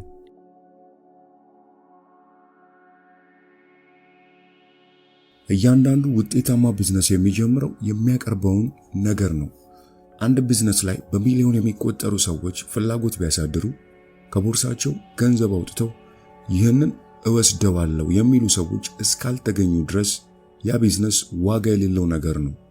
የሽያጭ ሂደት በፍላጎት ጀምሮ በክፍያ የሚጠናቀቅ ነው። ሽያጭ ከሌለ ቢዝነስ አይኖርም። የዓለማችን ምርጦቹ ቢዝነሶች የደንበኞችን ፍላጎትና እምነት ያገኙና ያቀረቡት ነገር ሊከፍሉለት የሚገባ መሆኑን ያሳመኑ ናቸው። ማንም ሰው መጭበርበር ስለማይፈልግ ደንበኛው ገንዘብ ለሚከፍልበት ነገር ተገቢውን መረዳት መያዙን ማረጋገጥ ያስፈልጋል። የሽያጭ የመጨረሻው ደረጃ የተደሰተ ደንበኛና የባንክ ሂሳባችን ውስጥ ተጨማሪ ገንዘብ ማግኘት ነው። ከዚህ መጽሐፍ የቢዝነስ ጥበብ ውስጥ የሽያጭን ጥበብ በጥልቀትና በስፋት እንዳስሳለን። እንዴት ለመክፈል ፈቃደኛ የሆኑ ደንበኞችን ማፍራት እንደምትችል እንዲሁም የባንክ ሂሳብህን በተጨማሪ ሽያጭ በገንዘብ እንዴት ማጥለቅለቅ እንደምትችል በመጨረሻ ሚስጥሩን እንደርስበታለን። ግብይት ያለው አንድ አለቃ ነው፣ ደንበኛው። ገንዘቡን ሌላ ቦታ በመዋል ብቻ ከኩባንያው ኃላፊ ጀምሮ ማባረር ይችላል። ግብይት ማለት ሁለትና ከዛ በላይ በሆኑ አካላት መካከል የሚደረግ የእሴት ልውውጥ ነው። አንተ እኔ የምፈልገው ነገር ካለህና እኔ ደግሞ አንተ የምትፈልገው ነገር ካለኝ ለመገበያየት ብንስማማ ይሻለኛል። ግብይት የሁሉም ቢዝነሶች ወሳኝ ክፍል ነው። ሽያጭ ወደ ቢዝነሱ እሴት የሚፈስበት ብቸኛው ክፍል ስለሆነ ግብይት ማካሄድን በጣም አስፈላጊ ያደርገዋል። ቢዝነሶች የሚቀጥሉት ካወጣው የበለጠ ገቢ ማግኘት ከቻልክ ብቻ ነው። ያንን ደግሞ ያለ ግብይት ማሳካት አይቻልም። ግብይት ማካሄድ የሚቻለው ኢኮኖሚያዊ ዋጋ ባላቸው ነገሮች ብቻ ነው። ደንበኛው የሚፈልገው ጋር ከሌለ ግብይት ሊፈጸም አይችልም። ይህ በጣም ቀላል ሐሳብ ቢመስልም በጣም በርካታ ቢዝነስ ወጣኞች ገበያው የማይፈልገውን ነገር ይዘው ሲመሰረቱ መመልከት ግን አስደናቂ ነው። ዝቅተኛው አዋጭ የምርት መጠን ማዘጋጀትና ገበያውን አስቀድሞ መሞከር አስፈላጊ የሚሆነው ለዚህ ነው። የህይወት ዘመን ቁጠባህን ቢዝነሱ ላይ ከማፍሰስ በፊት ገበያውን ልትፈትሽ የምትችልበት ምርጡ መንገድ ይሄ ነው። ቢዝነስ ስትጀምር ዋናው ዓላማ በፍጥነት ግብይት አካሂደ ገቢ ከወጪ የሚበልጥበት ነጥብ ላይ መድረስ መቻል ነው። ምክንያቱም ከፕሮጀክትነት ወደ ቢዝነስ መሸጋገር የምትችለው ያንን ማድረግ ስትችል ነው። በሚቀጥሉ ምዕራፎች ውስጥ ሁለቱንም ወገን ባስደሰተ መልኩ እንዴት ውጤታማ እንደምትሆን በስፋት ለማየት እንሞክራለን። መተማመን የህይወት ሚስጥሩ ቅንነትና ሚዛናዊ ስምምነት ነው። ያንን ማስመሰል ከቻልክ ይሳካልሃል። በሁለት አካላት መካከል የተወሰነ የስምምነት ደረጃ ሳይኖር የቢዝነስ ግብይት ሊኖር አይችልም። አቀርባለሁ ያልከውን ነገር የቱንም ያህል አማላይ ቢሆን በትክክል እንደምትሰራ ወይም እንደምታቀርበው እርግጠኛ ካልሆንክ ደንበኞች ገንዘባቸውን ሊከፍሉ አይፈልጉም። በተመሳሳይም ከማታውቃቸው ደንበኞች ጋር የዱቤ ስምምነት መፈጸምም ትክክል አይደለም። በደንበኞች ዘንድ መታመንን ለመፍጠር በቅንነትና በግልጽ ስምምነት በማሰርና ያንንም በውሉ መሰረት በመፈጸም ከበሬታን ማግኘት ተገቢ ነው። ታማኝነትህን ለማሳየት ተጨማሪ እርምጃዎችን ልታካትትም ትችላለህ። ቢዝነስ መርማሪ፣ የጀርባ አጣሪ እንዲሁም ገለልተኛ የገንዘብ ማስተማመኛ አካውንት መጠቀም እንደሚቻል መጠቆም ትችላለህ። እንደዚህ አይነቶቹ ማስተማመኛዎች ስምምነት ቶሎ እንዲፈጸምና ሽያጭ እንዲካሄድ ያግዛሉ። ምናልባትም በርካታ ስምምነቶች ሳይፈጸሙ የሚቀሩት እንደዚህ ያሉ አገልግሎቶች ባለመጠቀማቸው ሊሆን ይችላል። ታማኝነትህን በግልጽ ማሳየት በቻልክ መጠንና ሌላኛውም ወገን ታማኝ መሆንህን ባወቀ ልክ ግብይቱም ፈጣን ይሆናል። የጋራ መግባቢያ ማመቻቸት ማለት ሁሉም የኬኩን ትልቁን ድርሻ እንዳገኘ እንዲሰማው አድርጎ ማካፈል መቻል ነው። የጋራ መግባባት ማለት ሁለትና ከዛ በላይ የሆኑ አካላት በአንድ ጉዳይ ላይ የጋራ ፍላጎት ሲኖራቸው ነው። አንተ ያሉህን ምርጫዎች በዙሪያ እንደተሰመረ ክብ አድርገህ ሳለው። ደንበኞችም የየራሳቸው የአማራጭ ክበቦች አሏቸው። ያንተ ሥራ የሚሆነው ሁለቱ ክበቦች የሚጋሩትን ቦታ ፈልጎ ማግኘት ነው። ደንበኞችህ ምን እንደሚፈልጉ ከተረዳ ይህ ሂደት ቀላል ይሆንልሃል። አሁን ያለህበት ወይም መጨረሻ ላይ የነበርክበትን ሥራ አስበው። እዚያ የተገኘህበት ምክንያት አንተ አሰሪው እንዲሰራለት ከፈለጋቸው ነገሮች የተወሰኑትን ልትሰራለት ስለተስማማ፣ አሰሪው ደግሞ አንተ ልትሰራ ትችላለህ ብሎ ያሰበው ክህሎት ስላለህ ነው። አሰሪው ሊከፍል የፈለገውን ገንዘብ እንደ ደሞዝ ለመውሰድ ፈቃደኛ ስለሆንክ ነው። አንተ የተቀጠርከው ያንተና የአሰሪው ፍላጎት የተገናኙበት መስመር ስላለ ነው። ያ ነው የጋራ መግባቢያ ማለት። ሁሌም የሆነ ምርት ከሻጭ ስትገዛም የሚከሰተው ያ ሂደት ነው። እነሱ አንተ እንዲኖር የምትፈልገው ዕቃ አላቸው። አንተ ደግሞ እነሱ የሚጠይቁትን ገንዘብ ለመክፈል ዝግጁ ነህ። አንተ ምርቱን ካልፈለከው ወይም ሻጩ መክፈል ከምትፈልገው በላይ ከጠየቀ ግብይት አይኖርም። የጋራ መግባባት ለሁለቱም ግብይቶች መከሰት እንደ ቅድመ ሁኔታ ነው። የሁለታችሁ ፍላጎት የጋራ መገናኛ ከሌላቸው ደንበኞች ካንተ ጋር ለመስራት የሚፈልጉበት ምክንያት አይኖርም።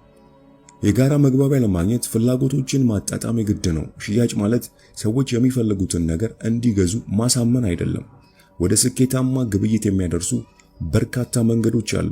ከነርሱ አንዱ ድርድር ይባላል። ድርድር ወደ ጋራ መግባባት ለመድረስ በርካታ አማራጮች የሚፈተሹበት ሂደት ነው። በርከት ያሉ የድርድር አማራጮችን በፈተሽክ መጠን የምትስማማበትን አማካኝ ነጥብ የማግኘት እድል ከፍ ይላል። ዋጋ ትመና። በህይወት ዘመን የምትፈልገው ነገር ሁሉ ዋጋ ተተምኖለታል። ነገሮችን ለማሻሻል የሚከፈል ዋጋ አለ። ነገሮች ባሉበት ለማስቀጠልም እንዲሁ የሚከፈል ዋጋ አለ። ሁሉ ነገር ዋጋ አለው። ዋጋ መተመን አንድ ተጨማሪ ተቀጽላ አለው። ደንበኛው የተመንከውን ዋጋ ከመቀበሉ በፊት የዋጋውን ትክክለኛነት ማሳመን መቻል አለበት።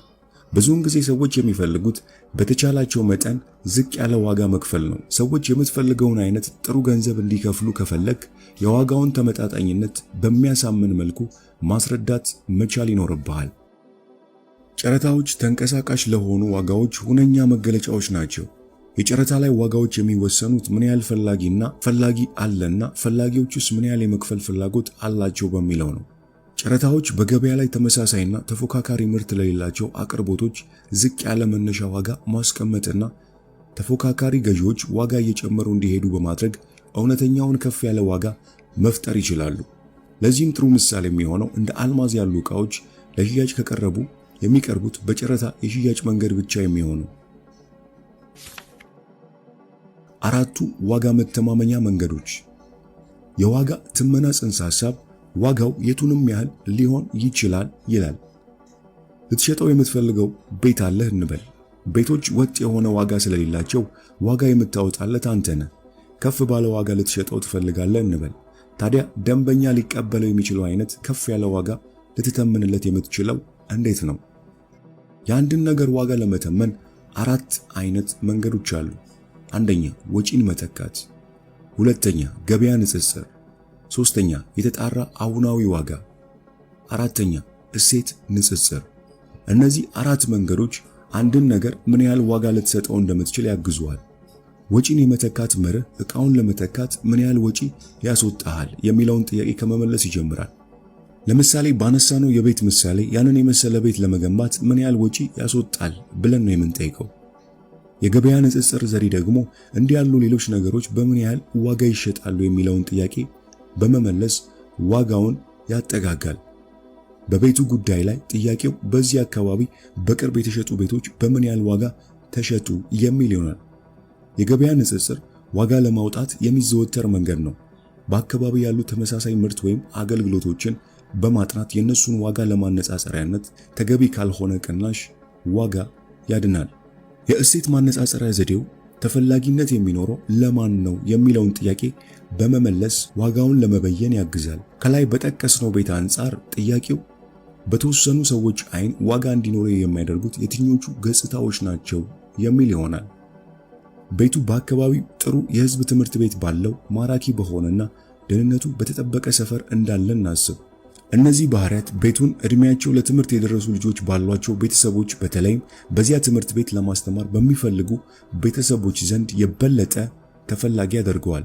በገበያ ውስጥ ላሉ የቤት ገዢዎች ይህ ቤት ዝቅተኛ ጥሩ ያልሆነ ትምህርት ቤቶች ባሉበት አካባቢ ካለ ተመሳሳይ ቤት የበለጠ ዋጋ ያለው ነው።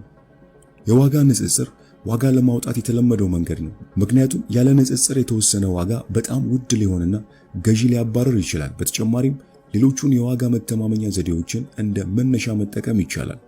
ትኩረትህን ያቀረብከው ዋጋ ልትሸጥለት ላለው አካል ምን ያህል ተገቢነት እንዳለው በማወቅ ላይ አድርግ።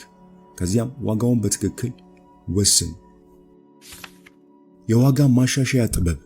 አንድ ፓይለት እስከ መጨረሻው በስራው ላይ መቆየት ከፈለገ መቼ ወደፊት መግፋትና መቼ ወደ ኋላ ማለት እንዳለበት ማወቅ አለበት። የአንድ ሽያጭ ዋጋ ሲቀየር ተጽዕኖ አሁን ባለው ገበያ ላይ ታሳቢ ተደርጎ ብቻ የተገደበ አይደለም። በአንድ ጀንበር የሚደረግ የዋጋ ለውጥ የታሳቢ ገዢዎችን ዳራ ሊለውጠው ይችላል። አብዛኞቹ ለንግድ ሥራ አዲስ የሆኑ ሰዎች ሽያጭን ለመጨመር ምርጡ መንገድ ዋጋን መቀነስ እንደሆነ ያስባሉ።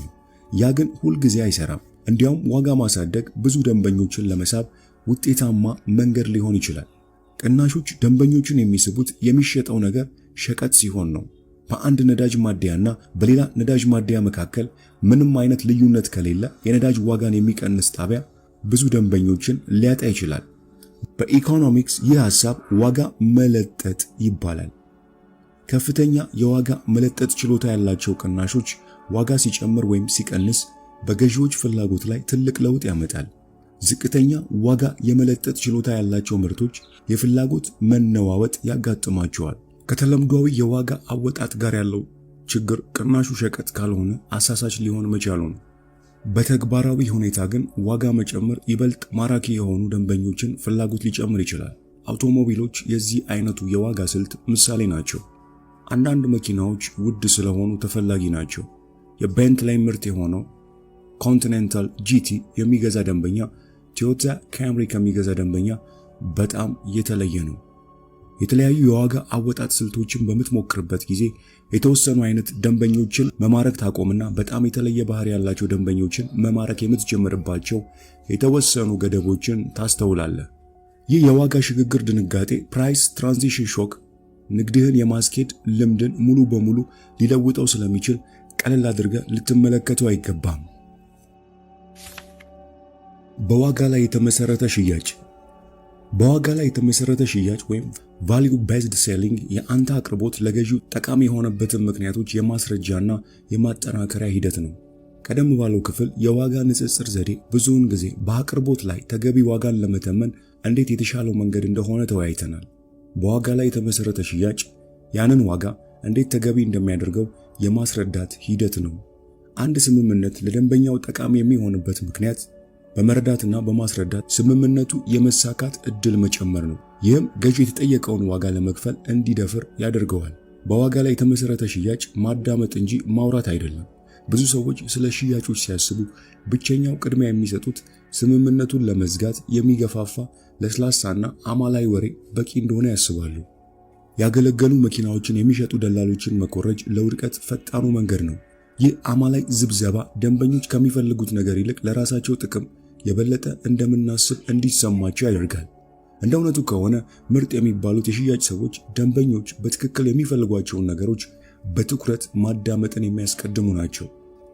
ያንተ ምርት ወይም አገልግሎት ገዢው ለሚያወጣው ገንዘብ የሚመጥን መሆኑን ለመረዳት ጥቂት ጥያቄዎችን መሰንዘር በቂ ነው። በጥንታዊ የሽያጭ መጽሐፍ ስፒን ሴሊንግ ውስጥ ኒል ራክሃም አራቱን የተሳካ ሽያጭ ደረጃዎችን እንደሚከተለው ገልጿቸዋል። አንደኛ፣ ሁኔታውን መረዳት። ሁለተኛ፣ ችግሩን መግለጽ። ሶስተኛ፣ የችግሩን የአጭር ጊዜና የረጅም ጊዜ እንድምታዎች ማብራራት። እንዲሁም አራተኛ፣ የግዢውን ጥቅም ወይም ደንበኞች ከግዢው የሚያገኙትን ገንዘብ ነክና ስሜታዊ ጥቅማ ጥቅሞች መለካት። የተሳካላቸው የሽያጭ ሰዎች እጩ ገዢዎችን በቃላት ለመደለል ከመሞከር ይልቅ ገዢዎች በትክክል የሚፈልጉትን ነገር ለማወቅ ዝርዝር ጥያቄዎችን መጠየቅ ላይ ያተኩራሉ። የዋጋ ተመንህ ለምን፣ እንዴትና ምን ያህል ለደንበኛው እንደሚጠቅም ካወቅ እጩ ገዢዎች እንደተደለሉ ሳይሰማቸው ለማስረዳት ያስችልሃል። ለደንበኛው ልትሸጠው የምትችለው ዋጋ መረዳት ወደ ተሳካ ሽያጭ የሚያመራ ወርቃማ መንገድ ነው። ሶስቱ የድርድር ገጽታዎች። ወደ ማንኛውም ድርድር ከመግባት በፊት መወሰን ያለብህ የመጀመሪያው ነገር ሌላኛው ሰው አይሆንም ካለ ምን ማድረግ እንዳለብህ ነው። ብዙ ሰዎች ድርድርን ከተደራዳሪ ወይም ገዢው ፊት ለፊት ቆመው ቅናሾችንና ዳግም ቅናሾችን እንደማቅረብ አድርገው ያስቡታል። ይህ ግን የሂደቱ የመጨረሻ ደረጃ ነው። ሌሎች ሁለቱ ደረጃዎች በድርድር ጠረጴዛ ላይ ከመቀመጣቸው በፊት በደንብ የሚከናወኑ ናቸው። የሶስቱ የድርድር ገጽታዎች ማመቻቸት፣ ማዋቀርና ውይይት ናቸው። የእያንዳንዱ ድርድር የመጀመሪያው ምዕራፍ የድርድር አካባቢውን ማመቻቸት ወይም ሴትአፕ ነው። ድርድሩ አጥጋቢ ውጤት እንዲያስገኝ መድረኩን ማዘጋጀት የድርድሩ ዋና አካል ነው። መደራደር ከመጀመር በፊት የመደራደሪያ ነጥቦችን በቅጡ መሰደር ስምምነት ላይ የመድረስ እድልን በጉልህ ይጨምራል። በድርድሩ ውስጥ የሚሳተፈው በትክክል ማን ነው? ካንተ ጋር ለመደራደር በእርግጥም ዝግጁ ነው? ከማን ጋር እየተደራደርክ ነው? ማን እንደሆኑና እንዴት ተደራዳሪውን መርዳት እንደምትችል ታውቃለህ? የምታቀርበው የመደራደሪያ መነሻ ሐሳብ ምንድነው? ተደራዳሪውንስ እንዴት ይጠቅማል? ከባቢው ለድርድሩ ምቹ ነው? ሐሳብህን ወይም የመደራደሪያ ዋጋህን በአካል በስልክ ወይም በሌላ መንገድ ማቅረብ ትችላለህ? በስምምነቱ ዙሪያ ያሉ ሁለንተናዊ የአካባቢ ሁኔታዎች ምንድናቸው? የቅርብ ጊዜ ክስተቶች ይህንን ስምምነት ለሌላኛው አካል የበለጠ ወይም ያነሰ አስፈላጊ አድርገውት ይሆን?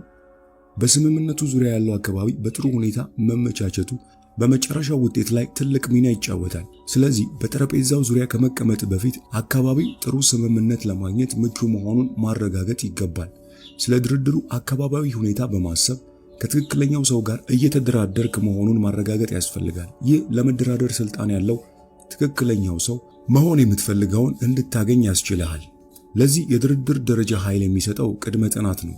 በዚህ ምዕራፍ ውስጥ ስለ ተደራዳሪ አጋር የበለጠ ዕውቀት ባገኘ መጠን በድርድሩ ላይ የበለጠ ኃይል ታገኛለህ። ስለዚህ የመደራደር ሐሳብን ከማቅረብ በፊት የቤት ስራህን ወይም ቅድመ ጥናት አጠናቀ መስራት አለብህ። በመጨረሻም የግዢ እንቅፋቶች። ሽያጭ የሚጀምረው ገዢው አይሆንም ሲል ነው። ለአንድ እጩ ገዢ የሽያጭ እድል እንዳቀረብክለት ላፍታ አስብ። ምላሹ አይ ለኔ የሚጠቅመኝ አይደለም የሚል ሆነ እንበል። ይህ ምላሽ ተስፋ ለመቁረጥና ወደ ሌላ ስራ ለመሄድ በቂ ነው? ሁልጊዜም ቢሆን አንድ ገዢ አይሆንም ሊል የሚችልበት ምክንያት አለ። ካንተ ጋር መነጋገራቸው ቢያንስ የተወሰነ ፍላጎት እንዳላቸው ያሳያል። ያለበለዚያ ውይይቱ በቀላሉ ይቆም ነበር። ትክክለኛ ጥያቄዎችን መጠየቅ ከጀመርክ ሽያጩን የማሳካት ተስፋ አሁንም አለ። ማንኛውንም ነገር የመሸጥ ሥራ የግዢ እንቅፋቶችን የመለየትና የማስወገድ ሕይወት ነው።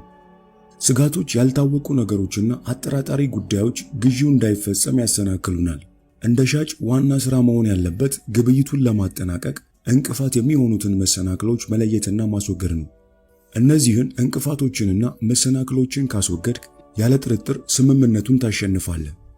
በሁሉም አይነት ሽያጮች ላይ የሚታዩ 5 መደበኛ ተቃውሞዎች አሉ። አንደኛ፣ ዋጋው በዝቷል። እንደ ሰው ገንዘብ ማውጣት እንደ ከሰርክ እንዲሰማ ያደርጋል። ይህ በተፈጥሮ ሰዎች እንዲያመነቱ ያደርጋቸዋል። ሁለተኛ፣ አይሳካም። ሻጩ ቃል የገባውን ጥቅማ ጥቅሞች ለማቅረብ ወይም ለመስጠት የማይችል እድል እንዳለ ካሰበ ገዢው አይገዛም።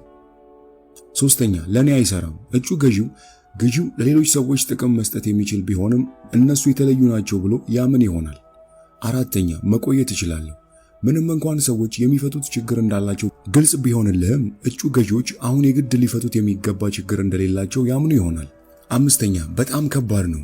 ሻጩ በእነርሱ በኩል የሚጠበቅበትን ማንኛውም ጥረት የሚወጣ ከሆነ ገዢው የራሱን አስተዋጽኦ ለመወጣት በጣም ከባድ እንደሚሆንበት ያምን ይሆናል።